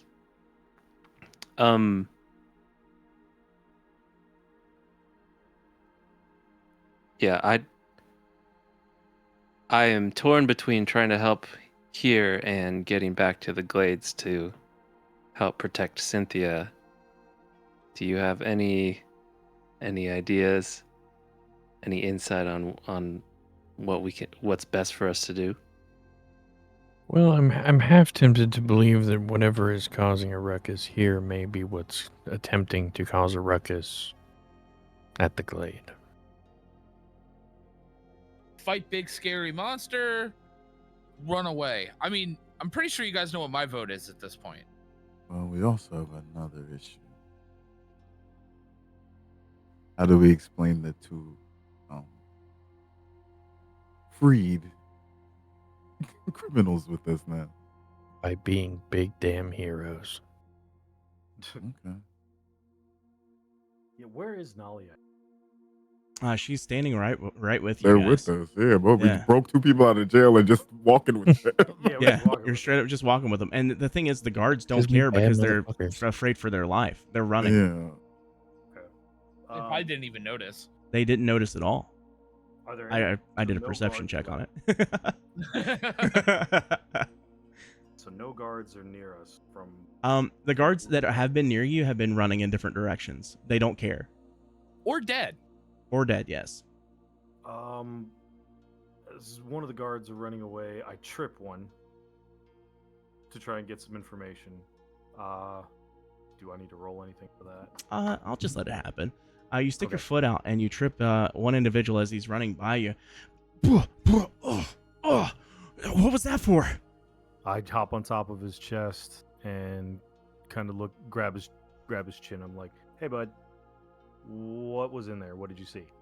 Give me 1 second. Let me do that. Okay, as you do that, roll a natural 20 again. So, hey, he grabs, as you go to grab his chin, he then reaches up, grabs you because he has adrenaline going through his body at the moment. He can just tell that, his life's been in danger instantly. Mhm. He grabs you over and rolls on top of you and then pulls out a knife and holds it to your throat. Hold on. Let me see here. Do I have grappler?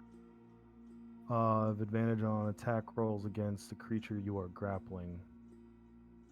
You can use your action to try and pin the creature while you make another grapple check. That grapple is what? Strength. Strength. Strength. Yeah. Yeah. Oh, yeah. Never mind. Okay. So that plus the way that we kind of do it is if you critically hit like critical success or you fail, kind of just Mhm. kind of go with it. And for storytelling purposes, we'll do this. He holds the knife against your throat and he looks at you. Don't stay, run. And he pulls his sword back from your throat, showing you mercy. He's not trying to kill you or anything. Puts his sword back up and goes to get back up onto his he's pushing up off the ground and he's getting ready to run again. Like, okay. I don't think he wants to talk, bud. Yeah, something big and scary's in there. So, I walk towards the cave. Of course he does. I follow. As Zeke just looks Yeah, around I at everybody follow. else. Okay. Son of a bitch. And he just walks with him. plays melancholic music. Nalia He just starts playing the death march. Nalia is looking around and she just, yeah, I'm not doing that. And just kind of walks over to dead bodies and starts trying to loot armor for herself. You know, she starts like picking up stuff off a dead body and you can see she just doesn't really care that they're dead. And she's like putting it up to her body to see if it would be a good fit. You know, she's looking for any female guards that may have died, grabbing their stuff, trying to compare them to, you know, her body size, like her chest size as well. You know, making sure that she has a good fit all the way around. Do you think? Guys, I think I'm falling in love. Do you think I'll be out here? Whatever. And she continues to do that to the bodies. And then Kaldar comes in behind you guys. He's ready. Can't wait to tell Gainsborough about this. You don't even know if that's his sister. Oh, I thought we did. I mean, you assumed, but you don't know if it's his sister or not. I No, thought didn't she say said his something. name? Yeah, she said his name. I mean, she has a brother named Gainsborough, but that's all the information. Oh, you guys Oh have. yeah, true, Yeah, true. Like yeah, you guys true. just assumed she's a tiefling and she has a brother named Gaines that, you know, or Gainsborough. That, Yeah, true. yeah, that's all you assumed. So, Of Well, course, I have no. I feel like I'm gonna get beat up by Gaines. you guys go into the cave. You can notice again that the Wait, we are? you guys are walking towards the cave. I don't know about you specifically. Did you say I'm you're walking towards the cave. I thought Yeah, we were just I walking. am as Okay, we're just well. walking to the cave, or Yeah. are you guys walking into the cave? I mean, we're gonna go in. So, as you guys go to step into the cave, the heat begins to overtake you. You can feel, you know, it is a lot to take in at first, but your body kind of adjusts to it because it's not too over the top in comparison to outside. Emberfall is a very hot city because the forge, especially the quote unquote big forge, whatever you want to call it, that's in the city that handles a lot of the blacksmithing for the entire kingdom of Eldoria. You then continue your way inside. You notice that there's just a lot of dead bodies, a lot of dead guards. Then you start noticing that the guards starts mixing with more of like teenagers of different ethnicities, races, everything. It doesn't matter if it's like teenager, adult. There's some children in there as well. All sorts of individuals and dead bodies. Some that have been burned to death, some that have been crushed, some that are completely smashed all the way, and all you can see is like because the heat has essentially torched it a little bit after time. You know, it's like a hardened jelly for the flesh, and the smell becomes rancid in a lot of ways. You can feel your stomach starting to get upset with it, as well as your nose. And as you continue through this area, you have three ways that you can go. There's one to the left, and it seems like if you go down, it's going to go super far down, and it radiates a lot more heat than the others. To the right, very much so the same, but if you continue straight down the path, it starts to open up a little bit, but there's a lot of steam coming out of it.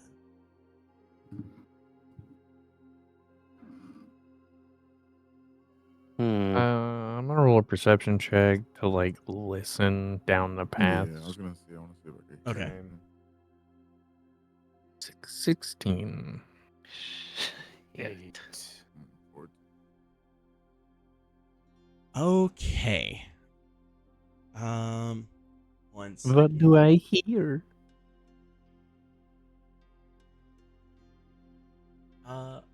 Okay. So, to the left, you can't hear anything at all. You can hear you can't hear any people at all. You can hear lava. You can see that there is brighter parts of it as well, where the lava is very active. Over to the right, it's very much so the same, but it's not as active on this right side. And then straight down the middle, you see the opening, and you can see an individual that is slowly trying to crawl their way up towards you guys. And they're very groggy. At this point, you can see that their legs are broken and mangled, completely shattered. And they're slowly crawling their way up using just their elbows and their upper body. They make eye contact with you. Don't do it. Run. What is it? I yelled to the guy. As you say that, big claw from behind smashes the upper part of the body, especially where the head is at, comes down directly onto it, flattened. Well, And now you can see from the top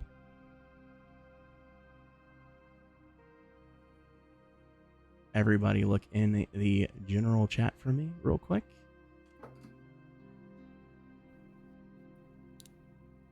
Please be a puppy. Please be a puppy. Please be a puppy. You It's can gonna be see. a puppy. You put that in dice bot. Oh, my bad. I did not mean to put that in dice. Let me get rid of that real quick. and put that in. but I see it. We should not have come in here. And that is what you see currently. Is Okay, well, please tell me one Hey, of you now. demons know this guy, because I bend down to Toof. Don't think it's a puppy. please tell me Looks this like is he's one got of a your bad heart. uncles or something. I don't. Shit, I wish. How tall are these guys? This let me motherfucker double look check real quick. huge. Dude, this picture makes this dude look hung. Look at that, man. He's a hanging He is stalactite, bro. hung like a mountain, brother. Jesus. It is 50 feet tall. Oh, Oh, okay. Beautiful. How far away are It we right now is from the very entrance? big. You are about 100 feet away. There is from where you guys are at, and then the slope down about 100 feet. And again, this is a big opening, so you could again see the foot, essentially the claw, come down and smack and kill the individual. Okay. I don't Has think. it seen us yet? Yeah. I would assume so at this point. Does it take notice of us? Yes, Oh, that's joy. that's the reason why the head. You've seen the body and the head come down and stare at you. Fantastic. Wait, it like Yeah. leaned down to stare at us? It leaned down, like to stare at you. Zeke just It's waves. waiting for you to. It's waiting for you to make a Fucking- move. Fantastic. Yeah.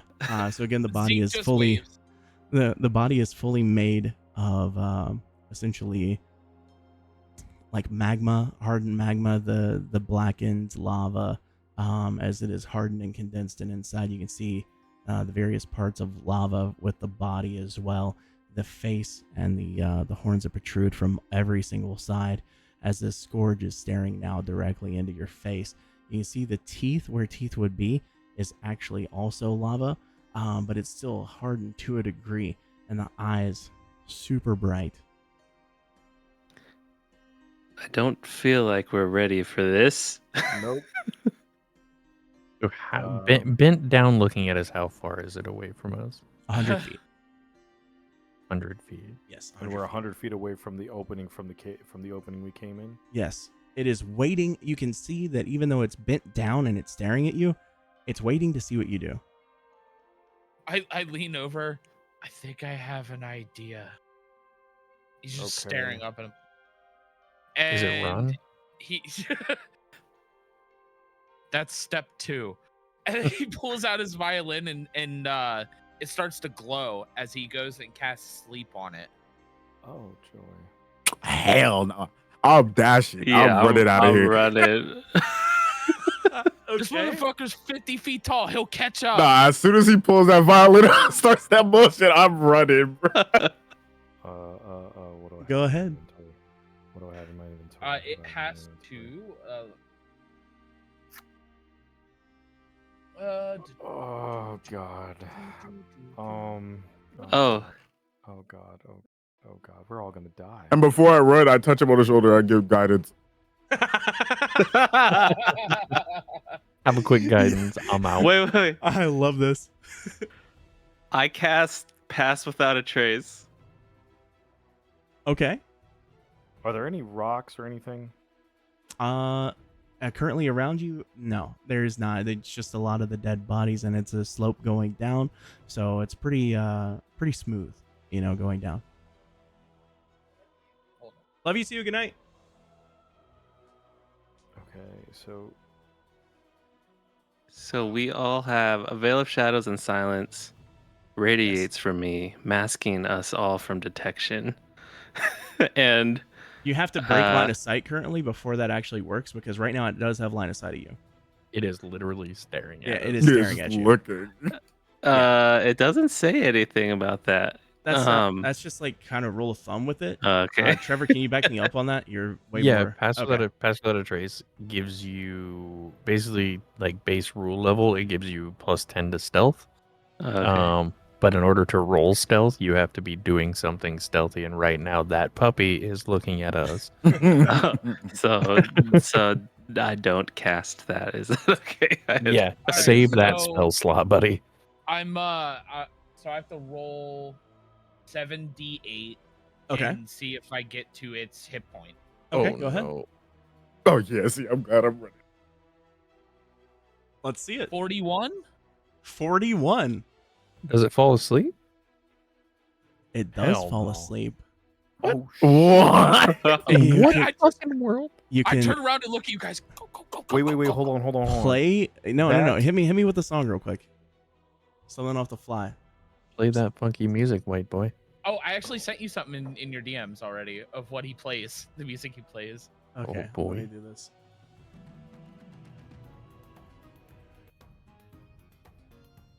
Now, I got it playing right Question. now. I hate you so much. question. With that Yeah. being said, does he have to? So, in order to keep it slept, does he have to continue playing the song? No, as- it lasts Nope. for 1 minute. Lasts for a whole minute. It You, lasts for you a have minute. 1 We minute to just get gotta- out of here. We have to fucking go. Okay, so my walking speed's 25 feet. Can If we I gotta dash? kick your No, you ass can up, just I dash. Just haul ass. Just dash. Yeah, I'll Dash, just pick yeah, your I'm ass up and dash. I'll dash. No, I'm dashing. We're gone. What is that? Is that an athletics check? No, shit. I mean, he's okay. So he's sleeping. So we got a minute to get out of there. How long? Okay. I think if we just dash, we make Just it, dash, we but- go. Or we're like at the shit by the time we wake up. So we're most like people's walking speed's 30. A dash equals 60. So we Yeah. can get I'm a 50. little like over halfway. more than there. halfway out. Yeah. Yeah, I'm Okay. I'm halfway there. So, everybody's done. You guys have done your movement. I'm Yep. yeah. Yeah, move we're just 50 getting the feet. fuck out of there. Okay. But you guys have not made it to the door yet, correct?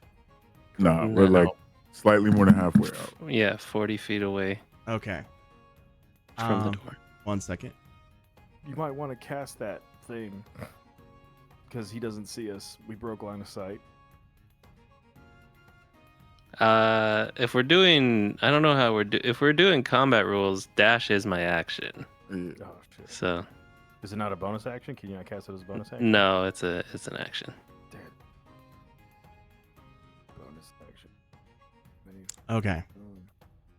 Mm. So now that has happened, you guys are continuing to run. You guys gonna continue to make your way towards the door, or the cave entrance? That is. Yeah. Well, also, if this is all in only one turn, we get it's what every turn is roughly 6 seconds. 6 seconds. Right. So we would have like 10 turns. Yeah, it'd be 10 turns. We have Get 10 out. turns to get to get out. So Okay. So the thing is, this isn't combat. Yeah. We're just 6 running. seconds, 6 seconds is a combat round. Yeah. Oh, okay. This is not combat. So I'm just saying, like, if you keep that in mind, we could easily make it out of the cave. Yeah, you could. Let's go. You could. Let's keep running. That's not happening. I was like, we can wake back up. I never once said I was headed for the door. And I done running. You Hey, guys, fellas, you're I'm chilling just over standing there. you guys have now causing him to sleep. This is a massive monster, and I hate to break it to you guys, but you have 200 HP that you're gonna have to cut through.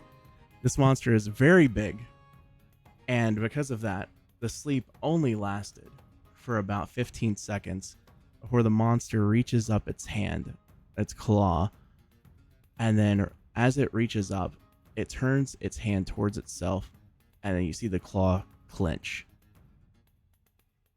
Suddenly, lava shoots up at the cave entrance, blocking the door, the cave entrance. Now, I Well, need shit. everyone to roll initiation. Son of a bitch. Why would you attack it? It wasn't an attack. 200. Okay. Oh my god, I knew it. I'm like, as soon as he tries to do something, it's gonna get pissed. Guess who just blew their nat 20 on initiative? Oh dear. All right, and with that, while everybody rolls their initiative, this is gonna be Should a have time slapped for that fucking violin on his head. we're gonna take a small 5-minute break. So roll your initiative, get up, go pee, go grab your drink, whatever, because we're getting ready for combat. Oh my, Okay. this is gonna. In the be meantime, I'm gonna pause the recording, and we'll come back in just a moment. I mean, define good. And we are now, we are now back with combat. Finless with the 21, you are currently up, and the big bad is on deck. I do not see the big bed on the Oh, yeah, I was map gonna say, wait, currently. 1 second, let me double check. He should be on the map. Yay. He is the map. He is, Oh, He's there that you go. whole ass mountain. There you go. but he is that. Ooh, I looked it up. boy. And he does take 4 squares.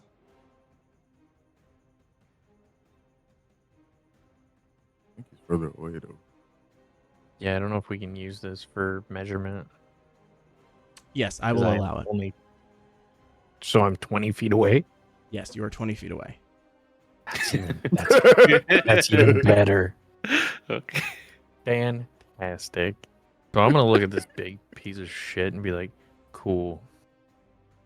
Locked us in a cave. And since we've already established via DM that your body doesn't count as being worn or carried, Yes. I'm going to Yeah, cast this- Catapult, Okay.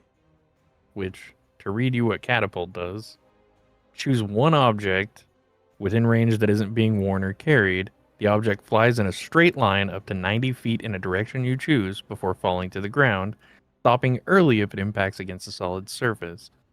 If the object would strike a creature, that creature must make a dexterity saving throw. On a failed save, the object strikes the target and stops moving.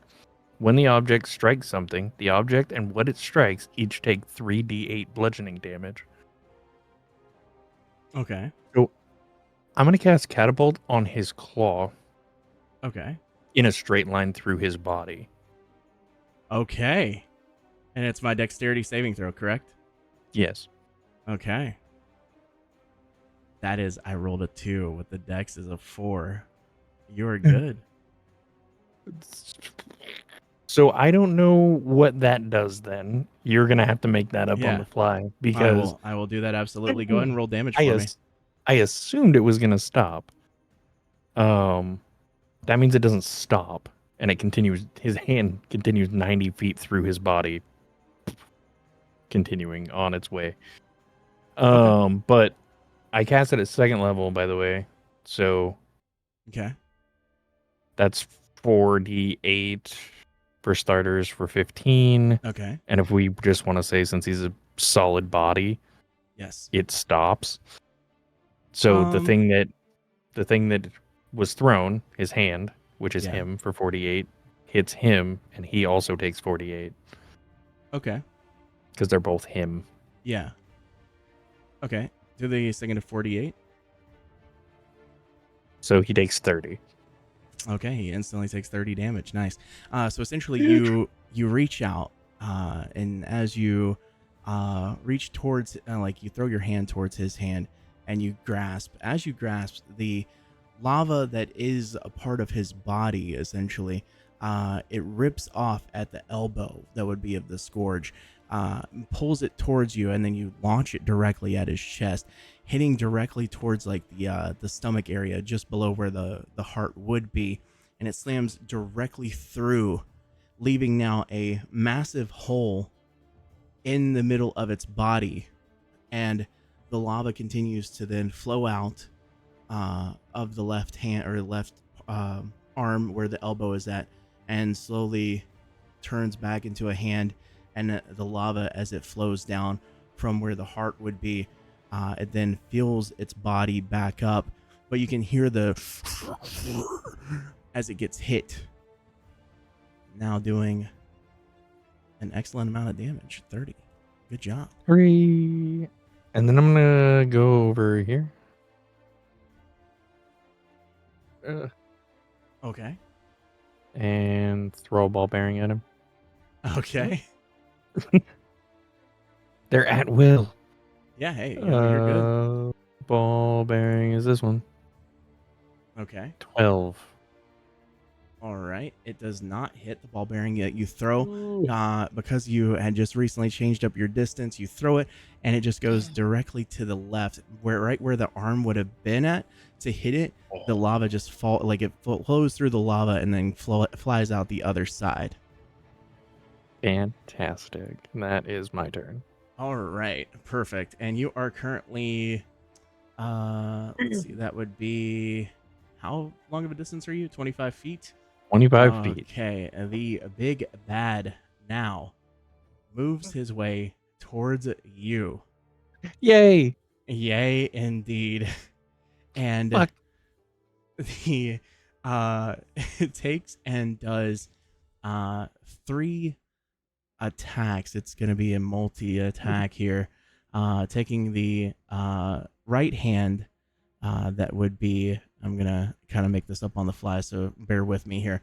The right hand goes to smack first, slashing. That is a 15 to hit. Does it hit? That hits, yeah. Okay, let me prepare that 1 second. Then the second arm goes to come around to hit where there was a claw, but now it's just lava, so it's flinging lava essentially at you. That is a natural 20. Silvery barbs. Okay, I'm going You have to re-roll re-roll that. I am indeed. That is a 12 to hit. Fuck, it still hits. But at least Okay, it wasn't a it crit. does hit. Hey, that is very good. That is, I mean, but it's a good thing you have fire resistance too. And Yay. last but certainly not least, it's going to actually breathe fire at you. So as the first hand goes down to swing and smacks against you, then the lava is thrown against you. It's going to breathe fire into your face for a 7. So it goes directly above your head, missing, hitting the ground behind you, and you can feel the heat making you jump a little forward towards the lava that actually had already hit you at this point.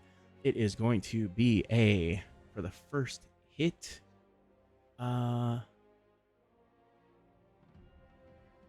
is going to be 6 damage. And then the next would be the fire attack or the lava that would hit you, and it goes for 5, which would then be reduced by half. That would be a 2. We'll do a 2 instead of a 3. And So so how much total damage so far? that would be 9. 9 damage. Okay. And the last one? Oh no, it missed. 6. Yeah, the last one All right. missed. So you've been hit for 11 damage at this point. Boof, you are now up with Zeke on deck.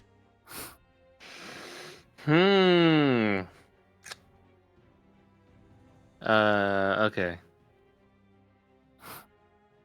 Can I ask a question about the moonbeam spell? Yeah, absolutely. Go ahead. It says when a creature enters the spell's area for the first time on a turn or starts its turn there, that's when it takes its damage. It has to make a con saving throw. Uh-huh. So if I cast it on him Yes. right now, it will be on do I me would? until I move. And so you don't take damage until I it would As take becomes. soon as damage it is now. turn again. But then, Immediately. yeah, Okay. yeah. I will say I'll go ahead and take the damage now, and then that way I can just easily keep tabs on it. But then, I would continue to take damage until I move. Okay. Yes. But yeah, you can go ahead.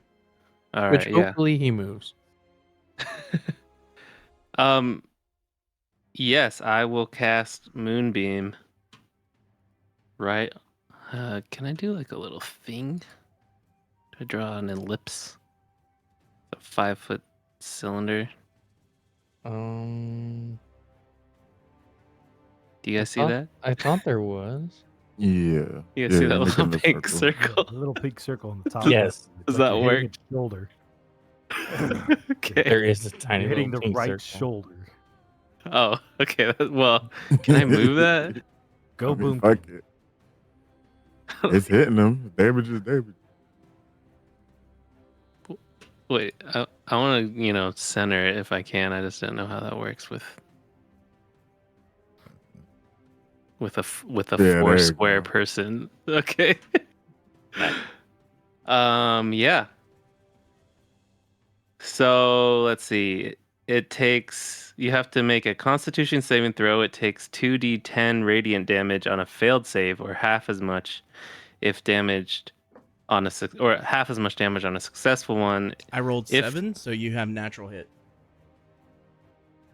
Sick. Okay, so I Yes, need to sir. roll.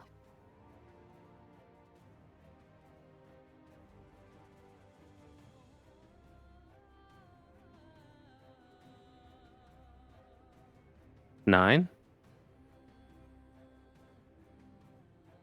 Yeah, 9 damage. And if this thing happens to be a shape changer, it will return to its original form. So hopefully this is just like a guy.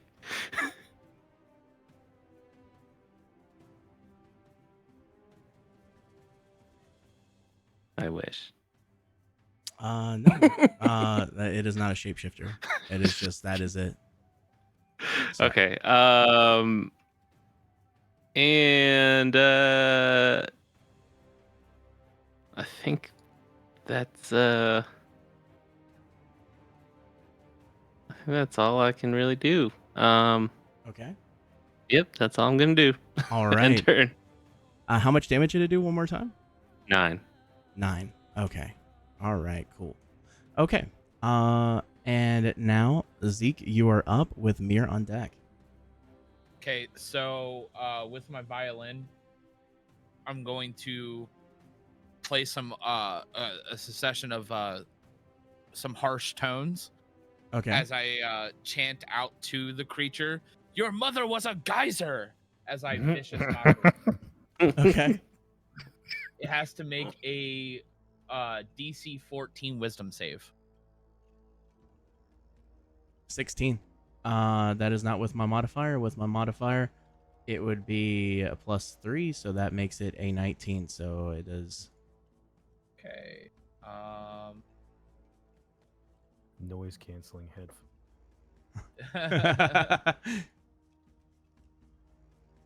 Okay, so that doesn't do anything. But then with my bonus action, I'm going to cast at level 2 healing word on Finland. Okay. Go ahead and roll with the dice bot. Let's see what we get here. It's actually just going to be 2 die plus 4. So How much I heal by? 2 die 4 plus 4. You want me to roll it or? No, I got it. 9. Gang Hey. gang. Filled him back up.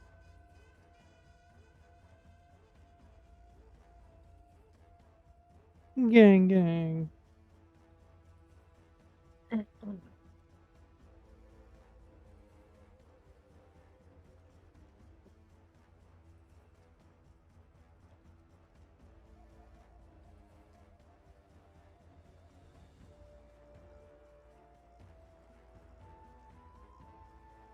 Okay. Zeke, do you have anything else? Are you good?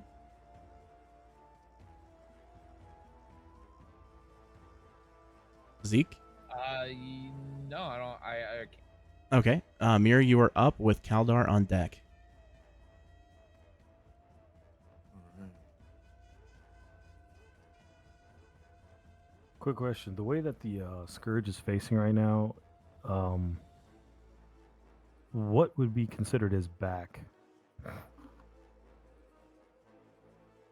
I'll ping Probably it. like right Yeah, there. Behind. this Yeah. side. Yeah, all the way back there. Because he is most Like right certainly here? beating my ass, yeah. Yeah. Okay.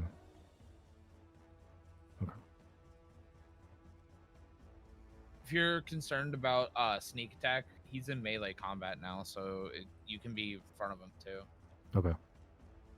If 5e, it's you don't have to be flanking. They don't have flanking in 5e. Oh, okay. Okay, so I'm moving like up here on this little ledge, and I'm use my bonus action and cast Hex. Okay. I put a curse on them until the spell ends. You deal an extra 1d6 necrotic damage to a target whenever you hit it with an attack. Also, choose one ability when you cast a spell. Target has disadvantage on ability checks made with chosen ability. So I'm going to choose Wisdom. Okay. That would have been helpful last turn. Anyway.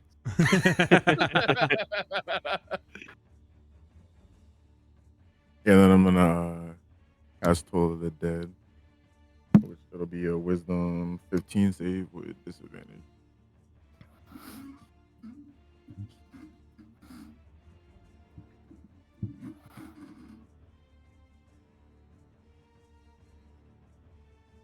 Okay. What do I need to roll again? Wisdom what? 15. Wisdom 15? Yeah. Natural 20. With disadvantage. It's still natural 20. It is just you're going to shoot the curse, or you shoot the hex, but it is going to do damage, but outside of that, there's not going to be initial. I need you to roll damage for me, but lasting effects will not continue.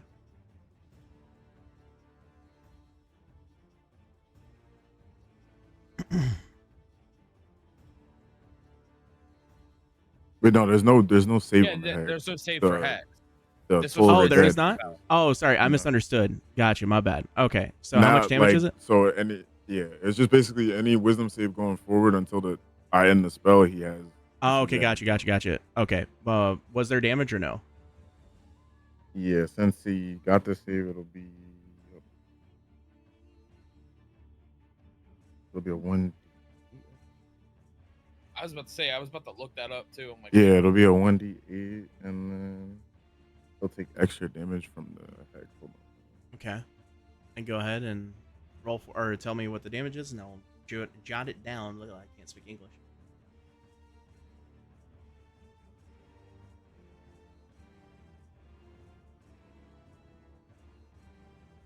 Okay. So 9 total. 9 total. Okay. Yeah. There we go. And that puts me down. There we go. All right, cool. Kaldar is going to be up on deck here. And Kaldar, being the individual, the very brazen individual that he is going to then walk over to next to Finless.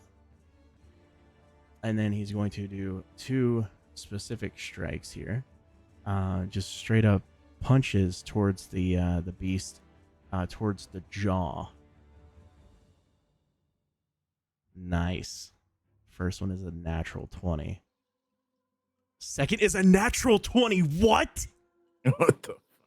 I'm not. GM dice rigged. Yeah, Bro. fucking weighted dice over here. Hold on. I'm posting this photo in Gen chat I right like now. it. Literally, look at that, dude. I like it. That is crazy. So, Kaldar, before he goes to take the swing, he says, "For him before," swings with the right to punch right at the jaw of the Scourge, then punches again for the second, after going with the right, and it just hit him with the right front, the 1-2 combo, 1-2 punch. It throws all of his weight into it, punches all the way through. The lava does not even remotely begin to touch his skin. He just very flush hits, as the obsidian gauntlets pass directly through. The Scourge falls back slightly before whipping its face back around for the second punch. Smacks through again, another clean punch, and you can see where the jaw would be at. It is now just completely opened up with lava pouring down directly in front of you, both of you at this point. Gonna go ahead and roll damage.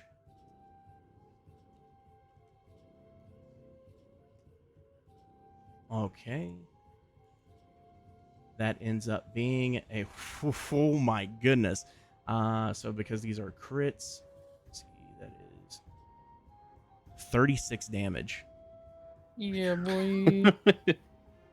What's the hit points right now? 1 second. I'm doing 152 minus 36, 116. It's almost half already. A little over half, yeah. Okay. Now we are at Toof. You are up with Finless on deck. All right. I would like to use my short bow to inflict damage on it.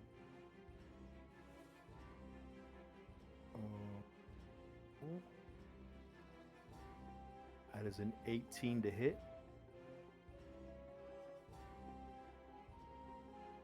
Okay. It hits. Rolling for piercing damage, 1d6 plus 3. 8. Okay. Does 8, and then let me double check. Okay. If the two of you guys want to go to the bot commands channel and do a exclamation point update, I think I might update that you're in the campaign now. I was just thinking about that. Sure. Okay. We are good for that. Is there any additional things you would like to do, Toof, before you move on? Bonus action, I'd like to dash Okay. behind the Scourge. Okay. 35.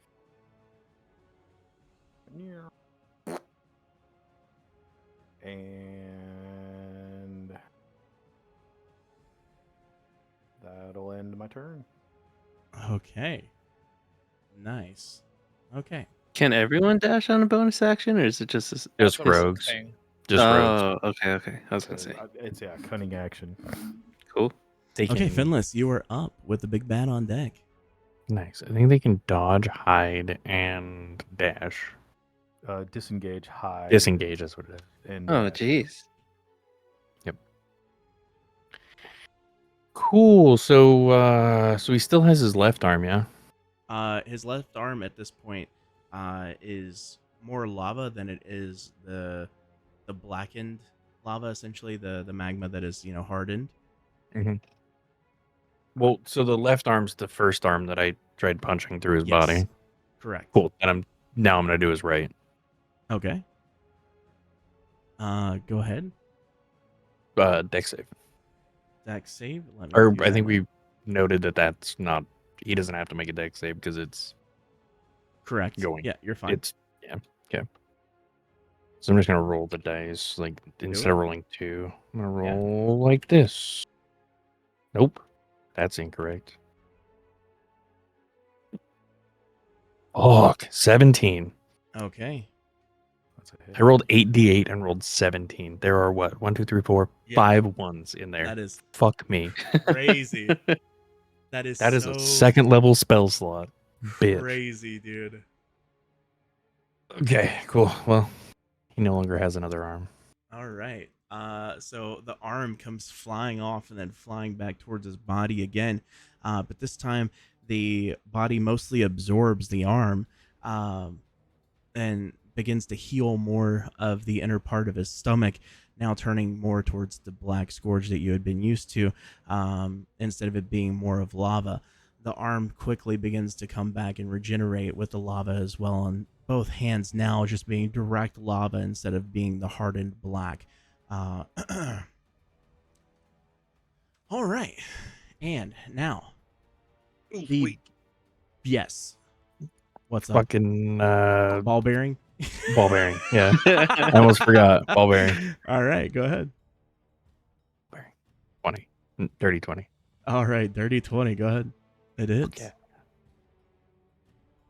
5 damage. Yeah. Sucker.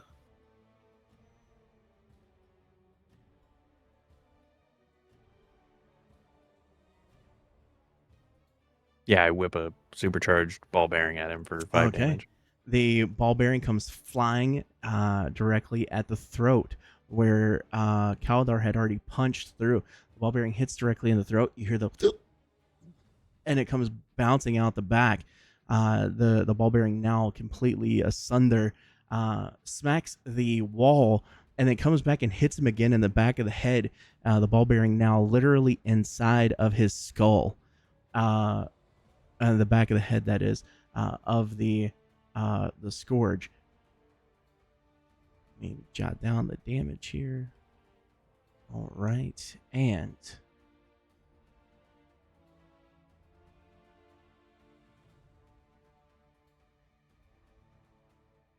okay. Let me do this now. All right.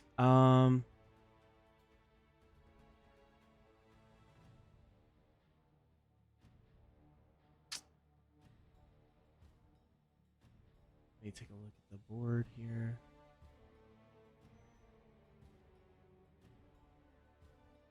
Okay. The big bad is going to take a step back, facing all of you, getting out of the moonbeam damage. Wait, where's he going? He's now stepping back around, like towards. I mean, I just moved him. You can see it on the map. Okay.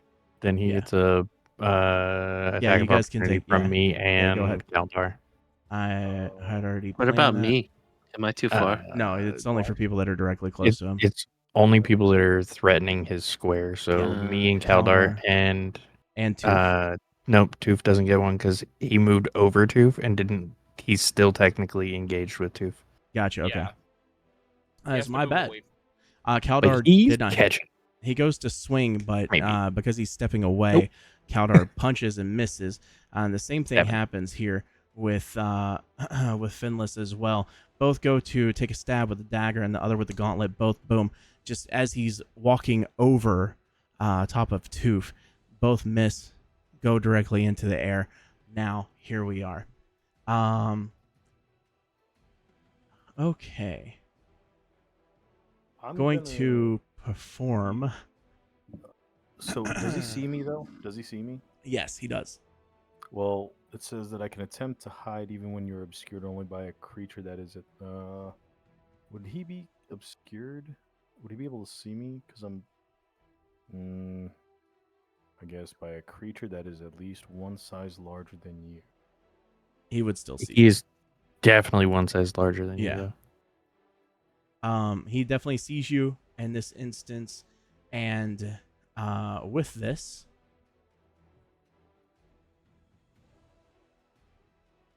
going to do a flame burst. I'm going to use a legendary action here initially to do the flame burst. I'm going to explain it to you guys of what it is. The Infernal Scourge sends a burst of flames in a 10-inch radius. That would be directly to hit all three of you. Each creature in the area must make a DC 16 dexterity saving throw. So I need you guys to roll that for me. What is it? You have to hit a dexterity saving throw. I need you to do that. And then hopefully you either hit 16 or better. If you do not, then I'm about to read what happens. Wait, all of us? No. That's, It would that's be 23. Kaldar, Finless, and Toof. Okay. It's a 23 from Toof. Okay. And we have to beat a what? 16. 16. Okay. 16. Kaldar and yes, and Finless do not hit or do Nope. not save here. So they're now taking on the failed save or half as damage on a successful one. All right, so let me do this. It is going to be Wait. a Wait. what? Just give me a second, because at will guidance for a D4. So 7, 8, 9, 10, 11, and then I have a feature called Favored by the Gods. Once per short rest, if you fail a saving throw or miss an attack roll, you can roll 2d4 and add it to the total, possibly changing the outcome. Okay, go ahead. Please don't die. Gross. 7 plus a 7 is a 14. You needed a 16 to save. Unfortunately, you do not save. No, it's still gonna hurt. Cool. Yeah, it is about to hurt bad because I just rolled mine, and you are now taking 17 damage, both you and Kaldar. Is this fire damage? Yes, this is fire damage. So for you, it's going to be halved, and then also for Toof, you are going to be taking that damage, but halved as well. Half of 17, we'll just call it 8.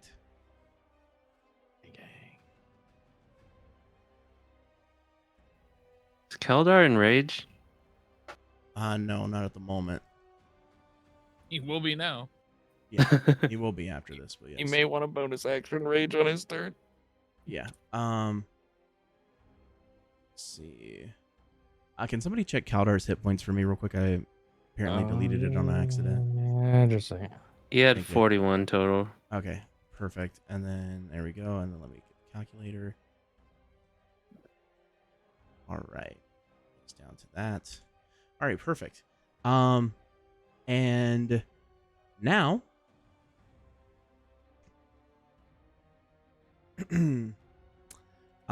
we are going to run it back. So initially, we're going to do another legendary action here of the same exact attack. The Scourge is going to breathe out the fire. It engulfs the 10 feet there, just going over Toof's head, but still enough that the burn can be felt against his skin, making him feel very uncomfortable. Meanwhile, the other two are engulfed with the flames. And then at that exact point, the Scourge opens its mouth and sucks in a slight bit of air and then adds more into it, pressing it a second time. I need all three to do a dexterity saving throw, which I'm going to do as well now. 17. 17. Okay, perfect. 9. 9. Okay, and then also Guidance at a D4. Kaldar is good as well. And then you can add a D4 to yours. Toof. Well, either See what way, you it's get. still not going to make Yeah, sense. so yeah, that's Oh, yeah, true. good It's not call. going to be Fuck, enough. Yeah. fuck, all right, All right. So I mean, do you want to retcon the guidance then, or does it matter? I mean, it's an at-will cantrip. I can cast a perfect. billion All of right, them. perfect. All right, great. So Kaldar and Finless this time are they made the saving throw. But Toof, you're now going to be taking the damage. Give me 1 second. Let me do this. Run it back. It will be 16, which is going to be halved for Kaldar to 8. Finless, you're going to be taking half of half, so it end up being 4 damage. And then Toof, you are going to be taking the 16 in general as well. All right. How are you casting guidance at will? Because it's an at-will spell. Yeah. Yeah, but it's still an action to cast. I'm cool with it. So it is what it is. But It is. again, It with it is. being at will, it's I consider it at any point. It's fine. It adds to fun, in my opinion. But now we're going Using to Baldur's Gate rules. yeah, 100%. Yeah, I was about to say, I'm like, wait a minute. Yeah. Hey, dude, I love Baldur's Gate. What can I say? I'm just saying because that means I can vicious mockery anytime I Yeah. want. Hey, do it. It You think I also care? As long as it's once per round, then I don't mind like that. an You know what I mean? Eldritch Blast anytime. I don't But want that's you gonna like also is a touch ability. like you know what I mean? Like I want you to Yeah. yeah. yeah, no, only you. I would like little stuff is whatever. Yeah. All right. Now we're gonna go for a multi attack again here onto Toof, which is going to be a 2 swings with the claws. It's going to be throwing the lava hand first, coming down at Toof. The second coming down with the left hand this time, and then again at the end, breathing out fire towards his direction. The first is a 14. Does it hit? Mm-hmm. Second is a 17, which obviously hits then. And a third is a 7, so it does not hit. The flames go over your head, but the first swing down with the lava hand smacks, followed up with a second smack, knocking you both in 2 different directions. I'm gonna silvery barbs the 17. Okay, I do that. That one's a and reaction. That is going to be an 11. Does it hit? No. Okay, perfect. So Yeah. the second hit or the first punch goes to come through with the lava. It smacks up against you, and it does 3 damage. Thank God.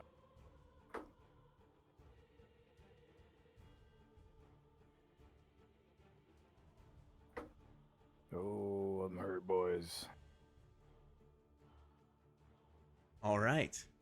Oh, It is no. now Boof on deck, or excuse me, Boof is up with Zeke on deck.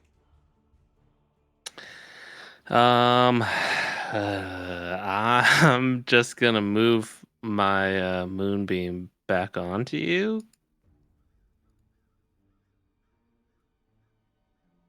Okay. Zoom. All right. So Is it the same damage this time again? Yeah, if you have to make a con save throw again. Okay, let me do that. Okay. So con 14. It is a 16, Okay, so you take half as much damage. which is half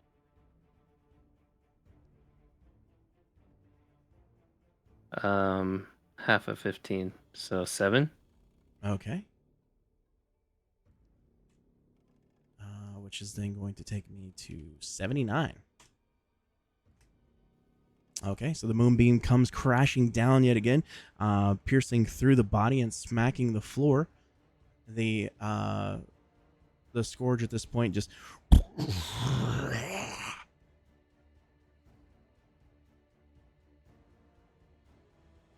Is that it? Yep. Okay. That's all I can do right. Okay, Boof, you are done. Zeke, you are up with Mir on deck.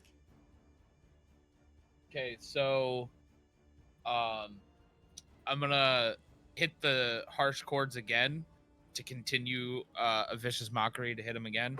Saying, and your father can never make her blow. Okay. Playing off of the geyser.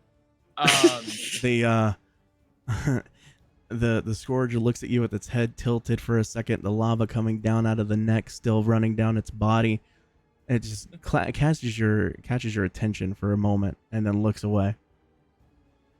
So he needs. Did you roll that with disadvantage? 14. Yeah, DC 14 Wisdom save with disadvantage. Okay. It's still a 14. Okay. So that does nothing. Yeah. And then with my bonus action, I'm going to use Bardic Inspiration on Kaldar, which allows him to use a 1d6 with any ability check, attack roll, or saving throw. Nice. Okay. And he can use it whenever he wants. All right. And then that'll be it for me. Okay. Amir, you're up with Kaldar on deck.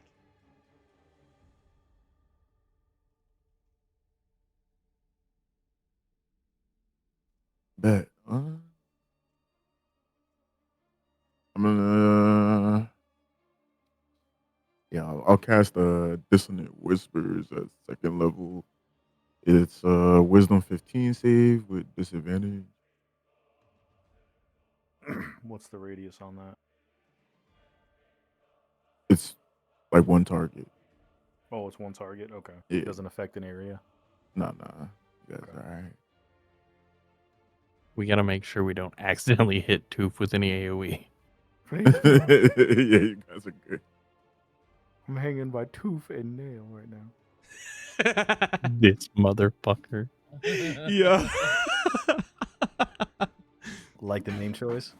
As you're a fucking a new DM, that I would give him inspiration for that. Inspiration dies are great. It's true. If you don't know what an inspiration die is, the DM it's can an give out extra roll, inspiration die. You basically get an extra d20. So if like you roll shitty, you can be like, I'm gonna use my inspiration for that. You can only have Hey, you know hold what? one at any time. Yeah, he can do that. Ah. That's fine. Go ahead. Oh, So it's like a sweet. get out of jail D20 Yeah. card. Exactly. Okay. All right, Samir, what are you doing, bud? Casting Dissonant Whispers on you, so you got to do a Wisdom 15 save with disadvantage. Wisdom. Okay. As a natural 20. Again. You have to roll I am not two. kidding. You have to roll 2 die though, Oh Okay. yeah. You got to roll. and twice. take the lower because you're at disadvantage. Okay. That is a 17. Oof, Okay. still beats it though. Jeez. My boy's got let me hot see. dice Let me tonight. make sure it doesn't take damage anyway. Nah, you're fine. Okay. Is that it for you? Actually, Okay. You know what? For the memes, I'm gonna try to throw this fucking dagger at him. Okay. With disadvantage for all the. Hey, do what you do, baby. Don't. Please Let me don't, see it. dude. Please don't. Please don't hit me. Don't you natural one. As it arcs through the air so gracefully, it hits a stalagmite. It's and drops a 6, into my though. head. You go to throw the dagger, and as you throw the dagger, it goes flying through the air. It lands about 2 feet behind Toof, smacking the ground and landing next to him. You can see the dagger there. Toof then sees it and looks back in your general direction. You want to say anything, Toof? Hey, watch your head, too. Thanks, jackass. All right. Jackass. All right. So now Kaldar is up with Toof on deck. Kaldar is going to run up here. He is also going to rage. And Right. let's see. Then he is going to go with a gonna do a does not hit. Don't forget the die 6. You can add. It still wouldn't hit. Okay, that's fine. Yeah. Go one more time. For the second attack. Does he get it both times with Bardic Inspiration? Just double checking. He just chooses when he wants to use it. Okay. Quick question Even after, also. even after rolling it, he can Okay. still look and Yeah. see Okay. like, So do I want perfect. to So use it? he'll connect. He'll miss with the first punch, but he hits with the second, and when he does, it ends up connecting again, but this time lower part of the stomach ends up being for 6 damage. Quick question. Can I Yes. retcon because my silvery barbs allows me to give somebody advantage when I give you disadvantage on an attack roll? Can I give that to him to roll advantage on that first one? Nah. Okay, fair enough. Yeah. Just because, I mean, you guys are doing good. You know what I mean? It's like, No, this is fair. I'm just asking shit. Doesn't hurt to ask. you guys are doing good. You Toof, go miss all ahead. the shots you don't take. Yeah, chat. Hey, that is true. That is true. All right, that's Keldar's turn. Yes, that's Kaldar's turn. You can go ahead and go. Okay. For my first action, I'd like to use a bonus action to dash 35 feet over. Or do I have to use my entire move speed? You don't have to Um, use your entire move speed, but if you I think the area is small enough that you should be fine, to be honest. Okay, I because I think. kind of want to do like don't this, and then to use the full 50 feet, I'd be up here. Yeah, you're fine. You can do that. Okay. You don't even need So to you don't- dash. yeah, you Oh, should okay. probably use your bonus action to disengage so it doesn't get to hit you when Yes. you leave. Oh yes, disengage. Yes. Very, Okay, very perfect. much. That's what I was waiting for, because if not, I was about to mess you up, boy. I mean, you sneeze, I'm dead, dude. I haven't let anyone die. Don't make me look like a fool. Okay, so as I disengage, I'd like to ready my short bow Okay. to take aim at the scourge. Rolling for hit. Okay. Fucking 8. Let me use inspiration, please. Yeah. Gang, gang. I give you that Alright. inspiration dice. Go ahead. All right, 15. 15 hits. All right, 15 You hits. would. Rolling for damage. 1d6. 6 plus 3 is 9. Nice damage, dude. Okay, look at Max you out here. damage. So you go to shoot the bow, or the crossbow. The arrow comes flying through and hits in the shoulder, pushing its shoulder back here. As this begins to happen, it looks over in your general direction. It is now very angry at you. So, Finless, you are up, and the big bad is on deck. I'm gonna Someone get its attention. just Someone get its attention. get its attention. Get it off of me because it's looking at me very angrily. Oh, okay. And when it sneezes at me, I'm dead. I'm gonna cast Healing Spirit. I think he's close enough. Yeah. So I'm gonna cast Healing Spirit into this square here. Healing Spirit is a second level spell. Does it can heal 1 plus my spellcasting ability modifier, which is 2, so it can heal 3 times at 1d6 a piece. So I'm just gonna dump all 3d6 into 2 Oh, thank you. Okay. Let's see it. What's the roll? for 8. Nice. 8 takes me to 16 hit points. Hooray! You're not dead. Yet. And then I'm gonna throw a ball bearing at it.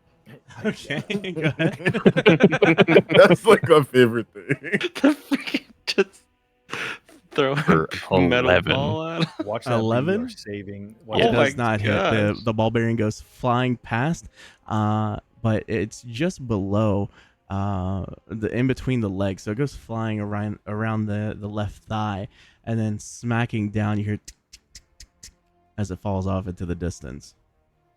Well then, Okay, the big Done. bad is now on deck. Let me go ahead and do a. This is gonna be moving. Let me check this with Kaldar here. Oh, And it does not hit. That is a 5, unfortunately. So he is not going to hit on. Kaldar is not going to hit, that is. And then he is going to move. Hold on, let me double check the distance here. That'd be 30 feet. That's easy peasy. This is 10 and 30. Wait, where did Kaldar go? you were he's sitting on underneath top the of big bad. You have to Okay. move the big bad down 1. Gotcha. Okay. All right. That's my bad. All right. There we go. All right. So then we would do.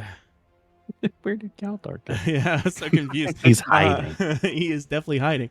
That is for sure. Okay. So, what is going to happen is I'm going to do one more ruler check. That is 30 feet. Interesting. Okay. The big bad is going to move next to Finless. Wait, what's happening? Hold on, let me double check fucking the dead. distance. All right. 1 second. Let's see, one. So It's like, come again for Big Fudge? Yeah, right. I don't like it. okay. And here we go. So, the first thing that we're going to actually wait 1 second. I'm double checking this. Okay, I rolled a persuasion check to get him to not fight me, but I rolled a 6. So Please don't fight me. It's 35, so definitely within distance here. Okay. It's going to move here, looking at Boof and Zeke. whoa, what? Yeah. Just looking at Boof and Zeke because they're next to each other. That's all bad. Okay. And at this point, the monster is going to raise its shoulders up and then fire comes flying out of its mouth in your general direction as it goes and smacks into a 30-foot cone around, like wrapping around you two. I need you to do a dexterity saving throw, and you need to hit a 16 at least, please. Oh. 13. Fuck. 8. 8. Okay. No one die. And Who do you like more? this ends up being a... Let me double check. Ooh. No. Better have been the fucking 20. Oh boy. This is a lot of numbers. Oh no. Oh no. Not good. It hits Boof. You get hit for 28 damage. You, Zeke, Oh my get God. hit. Are you alive? You, I only have 24. you, Yeah, that's what I thought. It knocks him unconscious right over. you, That's okay. Zeke, get hit for 28 and half because you are a tiefling, which is 14 damage. Still alive. Fuck. Perfect. Okay. Now. Hold on. Okay. Not so fast. Good. Yes. Aha. In response, as some of the fire's going past, he's gonna take the bow of his for his violin, whip some of the fire, and throw it right back at the lava creature. Okay. Casting Hellish Rebuke at level 2. Yes, bitch. Yes, Okay. bitch. I got that too. I've been Hellish waiting. Rebuke is Like just in brilliant. case. Okay, what do I need to do here? Read it to me. Hellish Rebuke. Yes. You point your It's a finger dex at save, the right? creature that damages you, momentarily surrounded by hellish flames. The creature must make a dexterity saving. Dexterity saving throw. Got it. Yep. 14. Okay. Good sir. That is a 17. Loaded dice. Okay, so it still takes half. Okay. So, and that is how much?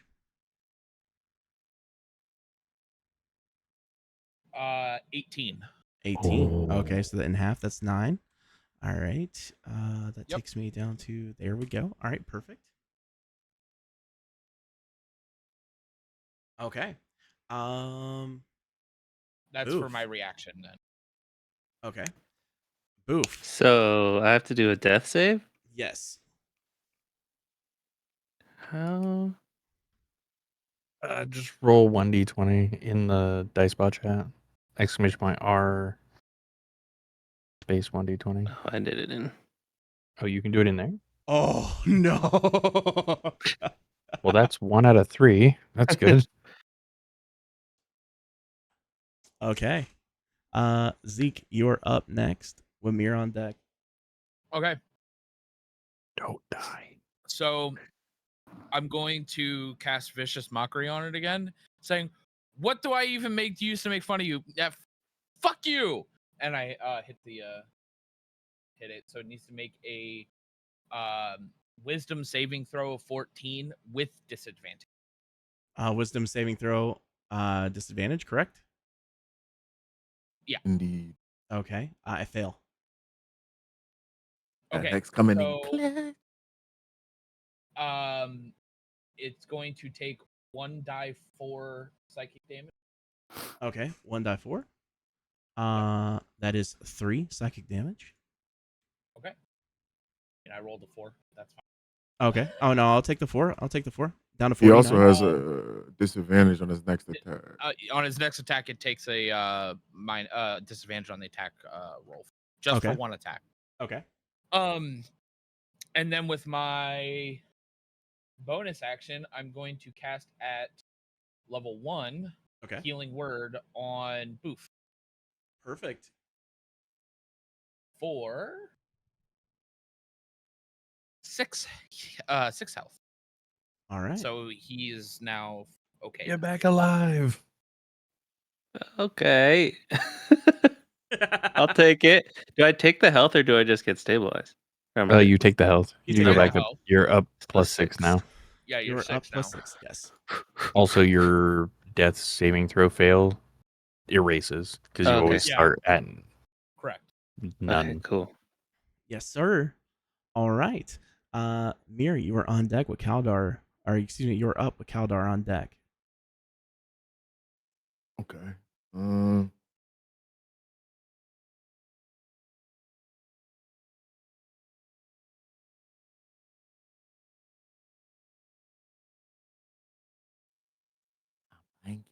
All right, fuck it. You know what?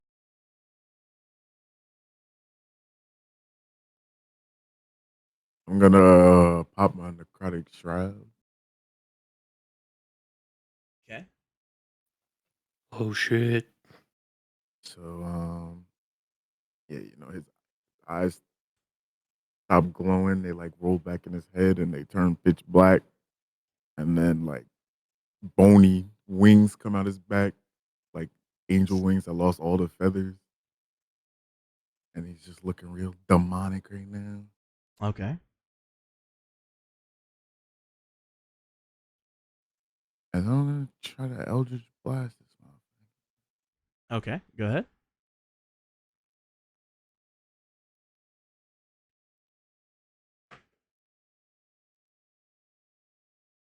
Oh hell yeah, that hits. Oh, 20. yes, sir. That is a Double that natural 20, damage. sir. That is a natural Yes, 20. Let me see indeed. that damage. Oh, hold on. This is about to be crazy because I get the bonus from the Hex and from the Shroud. Hold Yes, on. sir. Let's see it. I'm excited for this.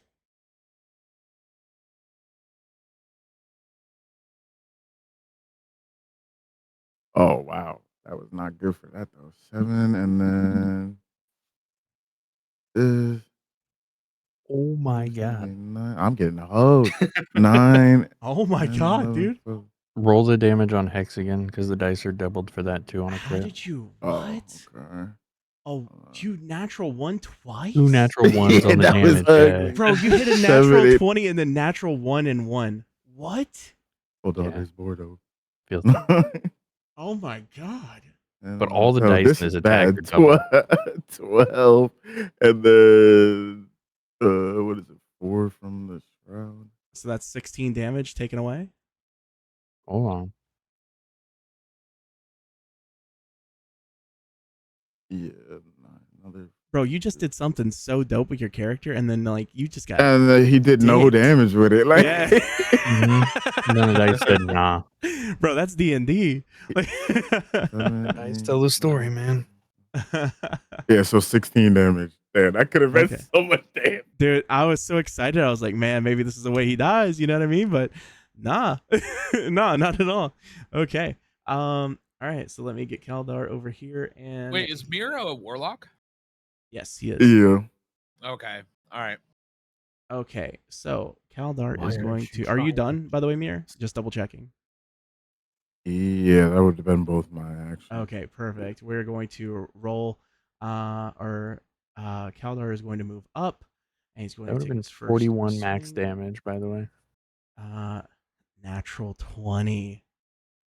A second. Attaboy. Oh, an 8. So Kaldar comes from behind and goes to punch directly into the back of the the beast. The first one just slamming directly in, and because the obsidian gauntlets are covered in protect, he's able to get in there real deep without taking any sort of damage. Pulls it right back and goes for the second swing, but as he does, he pulls back a little too hard to make sure that he doesn't get hit with the lava. Coming with the second shot around the back, unfortunately missing. Damage is going to end up being a 6 times 2, so that is 12. All right. There we go. Finless, you are up next with the big bad afterwards. Since he's now up, so you said he has, much like his claws, he has teeth. Yes, he does have teeth. He has claws and teeth. Cool. I'm gonna cast catapult at first level Okay. and throw one of his teeth backwards through his head. Okay. Give me some damage on that.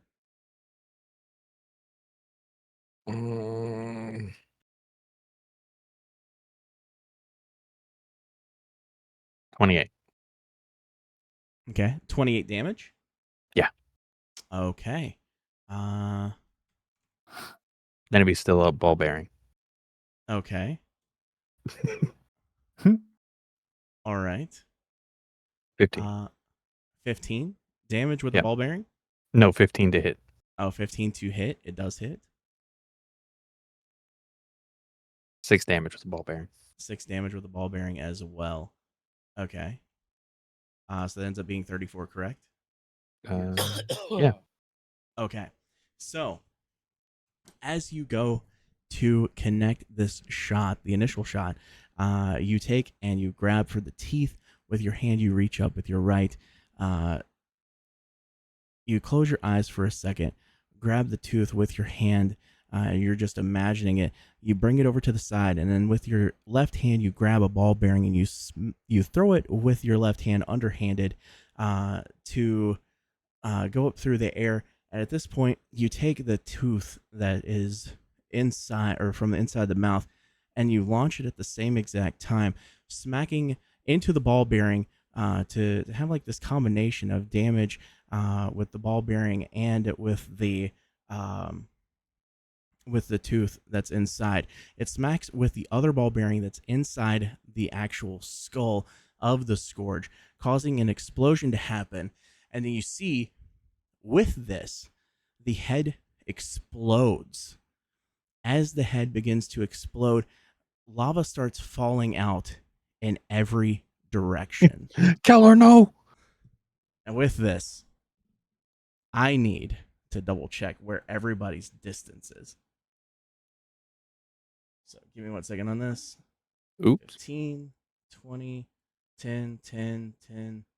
Okay, everybody but Toof needs to do a it is going to be a dexterity saving throw.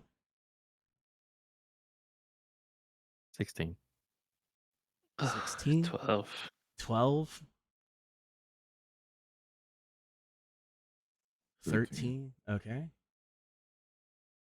8. And 8. Okay. Bardic inspiration. That's everyone. I don't correct? have inspiration. I'm just double checking. That is everybody. That's okay. Perfect. That is everybody. And then Kaldar has it as well. And Kaldar does not save either. As this is happening, the body continues to explode, lava flying all around, smacking into the walls over in the general direction. Some people try to avoid, try to duck it. Some people try to anticipate where the lava is going to land because it almost is like a volcano is erupting in this way. Now, let me do this. It is. I need Finless and what did you get, Zeke? 8. An 8. Okay. Both of you are going to get hit for 8 damage.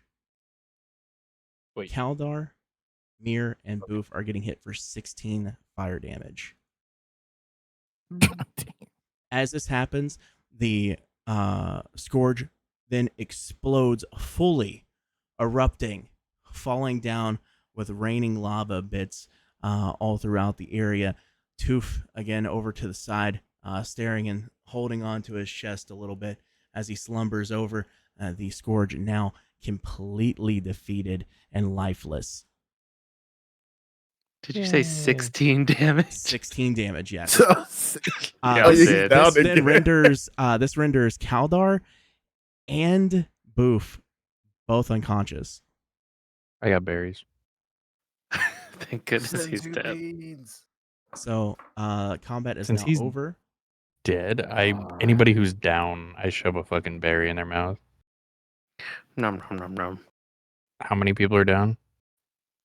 2 at this Two. point, right? 2. Okay. 2 Yeah, berries. it is Each at 1 Kaldar hit point. and Boof that are both down at the moment. And they're now, Zeke They now is have 1 HP. extremely weak right now. Yeah, I'm fucked. so they're both at 1 hit point now with the berry. Okay. So am I. Oh shit! I didn't even give you a I- berry. I would like to I rush know. over to my companion. I'm not gonna make. Well, I'd like to rush over to my companion and try to give him some water. Okay. You Oh, go to thank you. rush over to give him the. Okay. So he now has water. Yeah, Takes a just sip like from the glass. normal water. He's thirsty, okay? He wipes, Hey, he man, wipes it was a hot in bit here, of dude. sweat from his brow and Oh my god, just you're kind of dehydrated. falls down and slumps onto the ground He's and just so kind of sitting there. He needs some milk. It's like, yeah, I'm not feeling too good. Oh, here's some water. Milk. He needs some milk. So So I he's wanna. kind of sitting almost in a fetal position with his knees up and his arms over his knees and his head down. See what else I can give him. He just looks up. I'll be okay. I'll be okay. I'll be all right. Okay. Okay, so wait, he's 1 HP. You said Yes. Boof's 1 HP too. Boof right? is 1 HP. Kaldar is 1 HP, and I also believe that if I'm not mistaken, Zeke is literally 1 HP as well. Correct. Okay. Okay. All right.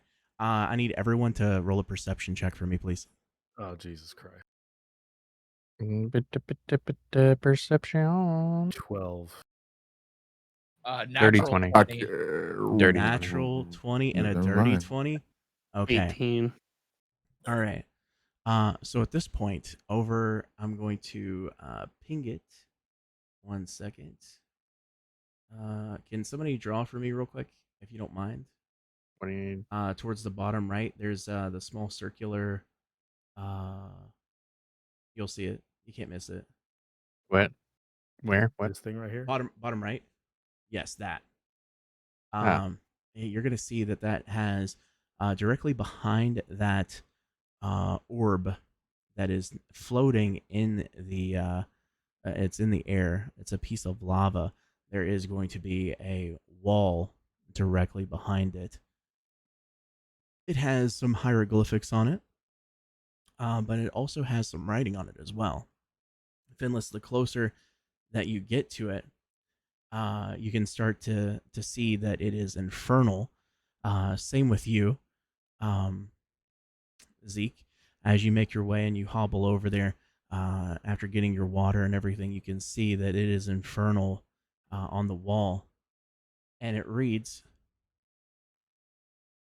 "For the door to be opened, a sacrifice must be made."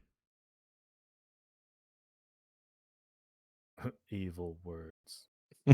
I look over Well then. Fenless. That's not good. Do we need to open the door? Do we want to open the door? Wait, we just made a sacrifice. We just killed the infernal. Hmm? Yeah, but Is usually there a sacrifice- door around this? It's behind it. Behind that orb, okay. you'll see that there is it's essentially a wall that has hieroglyphics on it, and then it also has the infernal written there too. Is Usually, Kaldar- sacrifice entails acceptance, consent, So I Does don't it? think that counts. Well, I mean, there's What if- literally lava everywhere. We can. Oh, I know. Hey, Just go grab one of those corpses. yeah, go grab one of the guards' corpses and go put it over there. But it's already dead. Yeah, they're already dead. Well, let's go I get have one an that's idea. bleeding out The outside. door doesn't know Wait. that. What if we have 2 druids here?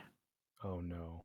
What if one of us turns into something, and then But we kill you it and guys bring it back to kill life. that thing? No, well, like it doesn't. You just kill just the because once, like, if you kill me as an ant, I'll transform back into myself. So maybe that'll be enough for it to think it's a sacrifice. Hold on 1 second. I need to message Palms. I mean, if you're Yes. volunteering. You can message me. Whatever Yeah, you I'm would like. working it real quick. Oh, okay, you're fine. Just 1 second. I mean, Where's do we Mom? wanna- Is she still outside? Yeah. She's probably gone. Can't blame her.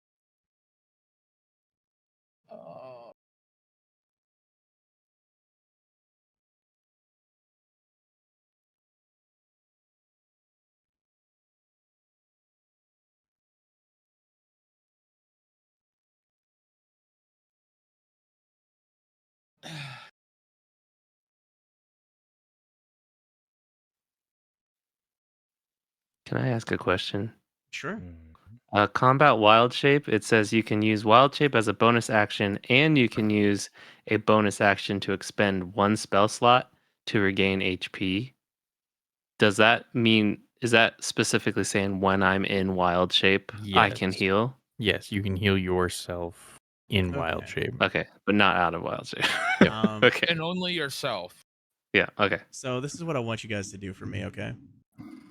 Everybody here to do a insight check for me. Yes. Man, my rolls. 23. Natural One. 1. Natural 1. Oh. Okay. Interesting. Okay. All right. So, Zeke, Mm-hmm. out of everyone there, you all can start to feel as you get closer to it and closer, a want and pull towards you to touch the wall. Finless, you don't feel this, but you can see that everybody else has a level of want and need, as if it's going to give them something that they desire. Each person goes to make their way closer and closer. Don't fucking touch it. Closer. But I'm specifically, going to tell them, don't as- fucking touch it. as each person hears this, you see people starting to stop. But one person continues to reach towards it, and it's Zeke. And he keeps moving closer and closer. And as he approaches the wall with the cryptic hieroglyphics on it, a surge of raw anticipation begins to course through him. He can feel his heart pounding. You can see that his jaw is slowly shivering. His hands begin to tremble. And then he places his hand across the wall and wipes it from left to right. He can feel suddenly a surge of energy just flush through him. And the once blank hieroglyphics begin to glow. Suddenly purple, blue, then orange, red, various colors begin popping up, and it's as if they're coming off the wall and going past you all. I pull 3 ball bearings out of my bag. Underneath you, the ground begins to shake. The earth boy. trembling at your feet, the lava starting to react. Now you notice that the horns on his head are starting to glow. It's almost as if he is connected now with the wall. As the hieroglyphics begin to continue to pop off the wall, you start noticing that they're starting to appear on his skin. These vibrant hieroglyphics continue and they swirl. And as you guys go to reach out, it's almost as if a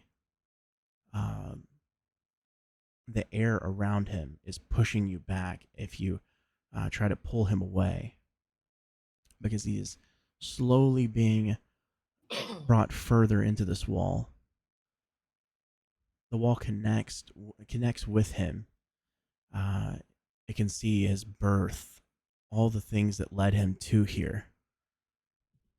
And now, Zeke, you begin to cry, but your tears begin to flow down your face and they're glowing. Do you say anything? I turn my head to look at everybody and I say, find Eshrun, Mordai, please, for me. As you say that, the Eshrun comes out of your mouth, but not the last part. And you bring your left hand to follow up with your right, and you're pressing up against the wall. And you can feel yourself starting to become one with the wall again. The stone starts to begin to crumble. And with this, everyone around you can see that it's like a rare spectacle. It's intriguing and it takes over you. Uh, you want to not look at it, but you're forced to a degree. And you can feel yourselves being pushed back about 5 feet. And now the stone below him begins to crumble. And then he begins to levitating into the air. Begins to slowly transform with his skin, turning into rock. As his skin continues to radiate with the color of the hieroglyphics that are there. They continue to cascade down his body, all over the pieces of his body that's exposed, for his arms, neck, face, chest. And he continues to glow. You see his head start to shake. And then you feel the room slowly begin to become colder. The lava starts to become blackened.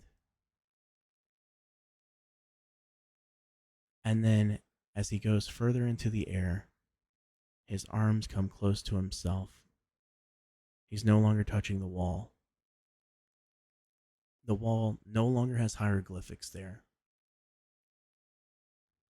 but instead, they're all adorned across his body. You hear him breathe one large gasp. Is there anything you would like to say before you go? Anything else? I could have known you better. And in that instance, his body and clothing turn into dust, and he falls down on the ground. Just ash and rubble from his body. The entire room, no longer lava, it's dark. You can still see a few things from magical coals. But once was Zeke is no more. And with that, you hear the lava at the front door cease to exist. And you can now see the moon coming down at the entrance, way off in the distance. Zeke, no. I go to pick up Zeke's violin.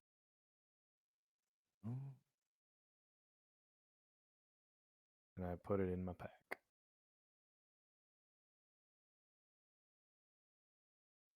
Still not sure who that was, but that was sad. Fuck. He sure was funny. I'm gonna miss that guy.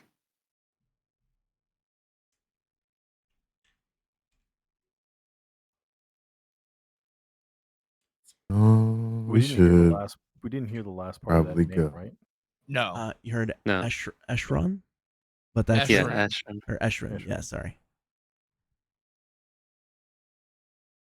Okay.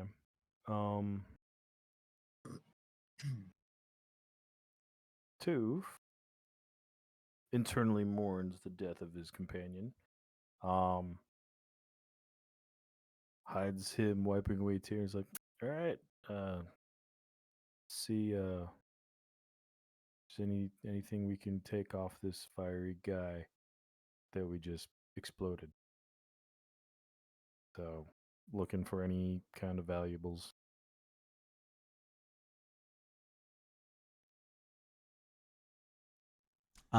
So you go ahead and search the area. Do a perception check for me. It's a sick. Yeah, so you're not going to see anything at all. It's very dark, and it's just it's been this monster that has lived in this area.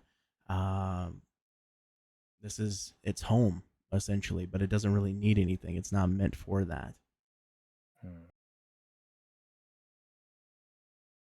Wait, so is Neon? Does he have to go? Is that what's happening? No. Oh, okay.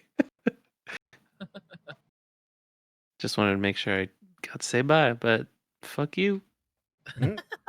Mir, same thing. You don't see anything at all, nothing of importance or anything like that.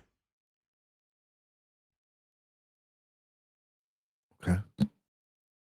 We should probably get out of here. Yeah. I walk over and press my hands into the dust. Uh-huh. Is this and so there's all the writings on the look. It's just a normal wall now. Yeah. Okay, so there's nothing to like. I guess can I investigate if there is like anything left to investigate there? This There's the wall's nothing. gone. Yeah, there's nothing. There's It was nothing. just a wall that was there that had Okay. hieroglyphics on it and stuff. I yell out, "Boof! Don't touch that fucking wall!" Sorry. Let's get out of here.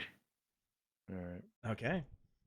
Everybody, you then pack up your things and you go to head out. Along the way, you can check the bodies if you would like to. If you would like to, let me know ahead of time. That way I can let you know what you get. Yes. I want to loot goblin on the way out. Okay. Yeah, Luke. So you guys are going to check the bodies. Overall, you guys are going to walk out with about 80 gold. You can spread it within yourselves and everything.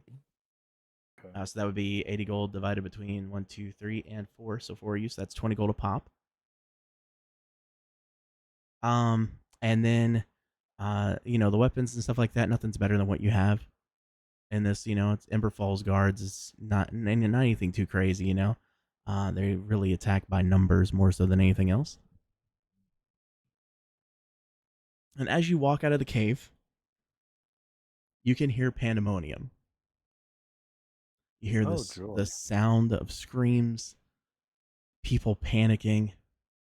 And as you walk, as again it is nighttime now, as you walk out, the moon guiding the way to your east, or sorry, to your west, 20 gold. 20 apiece. I'm so putting to 20 gold for Eldor as well. Gotcha. Yeah. So that would be actually, yeah, so 5 divided by 80. So you can figure that out. But you guys look to your west and you can see Emberfall. But Emberfall no longer looks the same. Now, it's 16 gold apiece. Okay, perfect. Everybody gets 16 gold. Make sure you write that down. The Emberfall is now dark, and you notice that now the forge is out of Emberfall. Fuck. It is completely shut down. Whose bright idea was it to? Oh, You can head back to Emberfall, or you can go to the Glade. Kaldar Really? looks and says, I think it might be right to go back to the Glade. You said, let's go right into him. That is correct. We're completely healthy. What do you? It is Oh, time to shit. go back Wait. to the glade. I forgot I got Mather's leaf thing. Can I eat that for health? Yes, you can. How much? just a question. It hits What- you can back we- to full. Oh my god! I was gonna say I could pop my ability. What were you Question saying? to Yeah. the Yeah. Yeah, I have could no we have hand. conversed with this thing before we hit it with the sleep spell? Yes. Actually, you could have. I was gonna talk to her, but I saw him pull a damn violin out. It was time And to the best part is if you did perception or deception, for tieflings, any of the tieflings here, you could have prevented the entire fight. I was gonna say I figured it talked infernal. Yeah. Yes. If you talked infernal to it, it Shit. would have understood you. It would have been. But as good. soon as I saw that violin glowing, it's time to go. Wait, But so yes, so now, welcome, congratulations. You guys have literally killed the main source of income for Emberfall. I was gonna say we put Yeah, out we killed the forge. Yeah. Oh my god! So not only did Zeke die, but now you guys have left Emberfall in a huge way. They don't know who did it. Exactly. Everybody Yeah, had they ran, don't know- dude. they don't I'm know who did it. leaving. Yeah, that stays between us. It's time to go back to the glade and forget this ever happened. I've committed a Oh, yeah, horrible crime poor towards Tooth. nature. He doesn't even know us. His friend just died, and we're like, "Yeah, well, see ya." You know what they say? It's not a war crime the first time. Oh, Let's God. go home. So at this point, you guys are preparing to leave. Nalia is still outside. Oh yeah, I was about to say is no. Yeah, Nalia is still outside. She's now dressed in, she's put a bunch of stuff together essentially, to wear kind of like Emberfall guards attire. But she's gotten rid of all the things except for like one insignia that's going to be on the front left of the top, there. You guys make your way. We gotta go. Yeah, all right. We Yeah, did we- boo boo. We were Gotta never go. here. She nods her head and Never. then follows you guys. No issues. She's seen what happened with Emberfall from here because you guys can see the red glow from the super forge that is there. The main forge is now out, and it's just the glowing orange lights from the torches that can be seen from a distance now. She follows directly behind you guys. Very thankful for you guys saving her. She wants to get out of Emberfall in general as well because of the transgressions that she had done. So again, she follows you guys down down the path, following the road towards the Sylvan Glade. There's how many of us? There is currently Boof, you, Mir, Toof, and then Nalia and Kaldar. So 6 of you. Fair enough. Okay. Now, what I'm going to do is have everybody roll 1d20 for me. I'm gonna pop my Mather ability too. Okay. Everybody, you are now at full HP. Oh, sweet. Yeah, Wait, roll what the are we rolling? A D20? Just a Just D20. 1d20. My rolls are horrible today. I have this one specific thing. There's a certain threshold that you all need to hit together. Mine's a 4. Okay. Do you guys want to roll any guidance or anything like that with it, or any Yeah, I'll rerolls put beforehand before you guidance do this? on somebody. I can do guidance. Do I have some? I suck the DM's dick for inspiration. Okay. So mine's now an 8. I want you to do /me sucks dick and then DM that to me so I can screenshot it for future. No, joking. Okay. All right. Well, I mean, I was gonna let it happen, but you know, it's what it is. I was gonna let it happen. No, but okay. All right. It does not hit the threshold. Okay. So you guys are going to make your way back to the glade. However, you guys are going to be exhausted at this point. And so when you get to the glade, you are going to need to go directly back. You're not gonna. It's late at night, anyways. To get back to the glade, it would already be like probably be about 9 when you guys had the fight. Continue with the traveling and everything like that. You didn't stop at all. You're exhausted. We'll say it's about 4 or 5 in the morning that you made it back to the glade. Especially, you know, if you use Boof to become an animal at any point, and anything else that you guys may have at that point as well. So, we are good with that, and you are going to get back to your homes. Nalia will also be following you. She then looks over and says, right as you get close to Chateau de Finless, Yeah. yeah, I don't really spend the night with people that I don't really know, so I'm go get some sleep. Your brother is at my Your house. brother's in there. Nah, I bet you. nah. 5 gold says he's there. Yes. Yes. She looks around like you're stupid. You got 5 gold. There wasn't anything in the pockets of that jacket you put on? She locks eyes with you. Or the other jackets that you were checking. Yeah.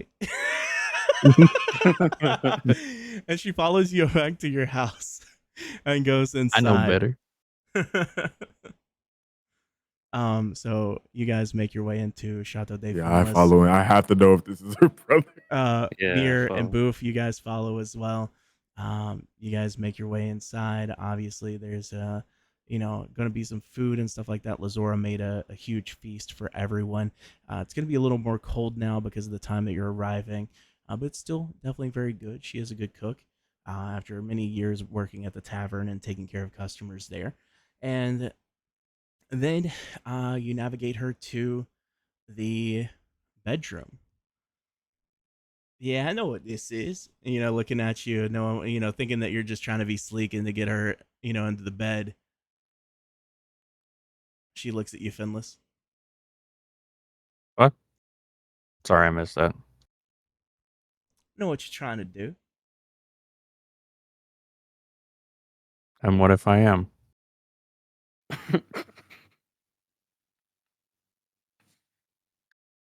Yeah, all right. Oh, God. She looks around. Anybody else? I slowly shake my head. No. So then she walks through the door of the bedroom and she stops in her tracks. There she sees her brother. I just hold out my hand.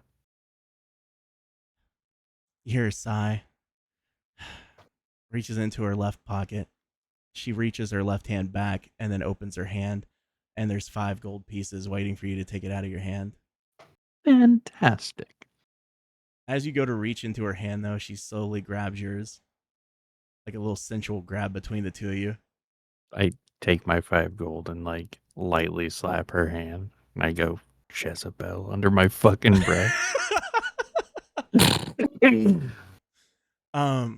So now she's staring at her brother, and she's just in shock. She walks through the door the rest of the way and closes the door behind her, and you hear nothing for a few moments. Then suddenly, you hear the sounds of sobbing.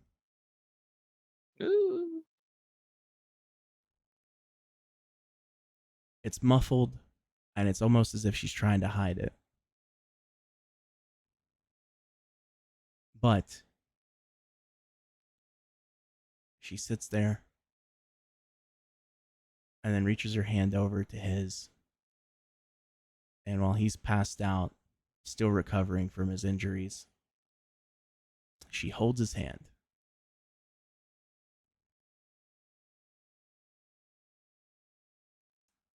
And that is where we're going to end it tonight. Yeah. Nice. So, What kind of XP do we get? So you guys actually, everybody gets to level. Because that big bad was just I would enough. assume so. That big bad was just enough to give you level 5. Yeah. Beautiful. Go. So be sure to update yourselves to level 5. Yes. Yeah, but I already had to do so much thinking. And now it is on like fucking Donkey Kong, y'all. Oh yeah, spells get like double attacks and shit now. Yeah, shit about to get crazy. Oh no, I multi-classed again. Oh yeah, no, you're on some other Now I'm a shit. cleric. I'm not even thinking about that. I was stressing enough deciding what feet to think. Mwahaha. Also, guys, Good I news. apologize that this was such a late session. I was watching okay. wrestling. Obviously, we had like 15 people in there, so I didn't want to stop what we were doing. But yeah, All good. Yeah, it's all good. and that's where we'll end. It and is. I will see you guys next time. And And I have thank you for 36 watching. HP. Gang gang.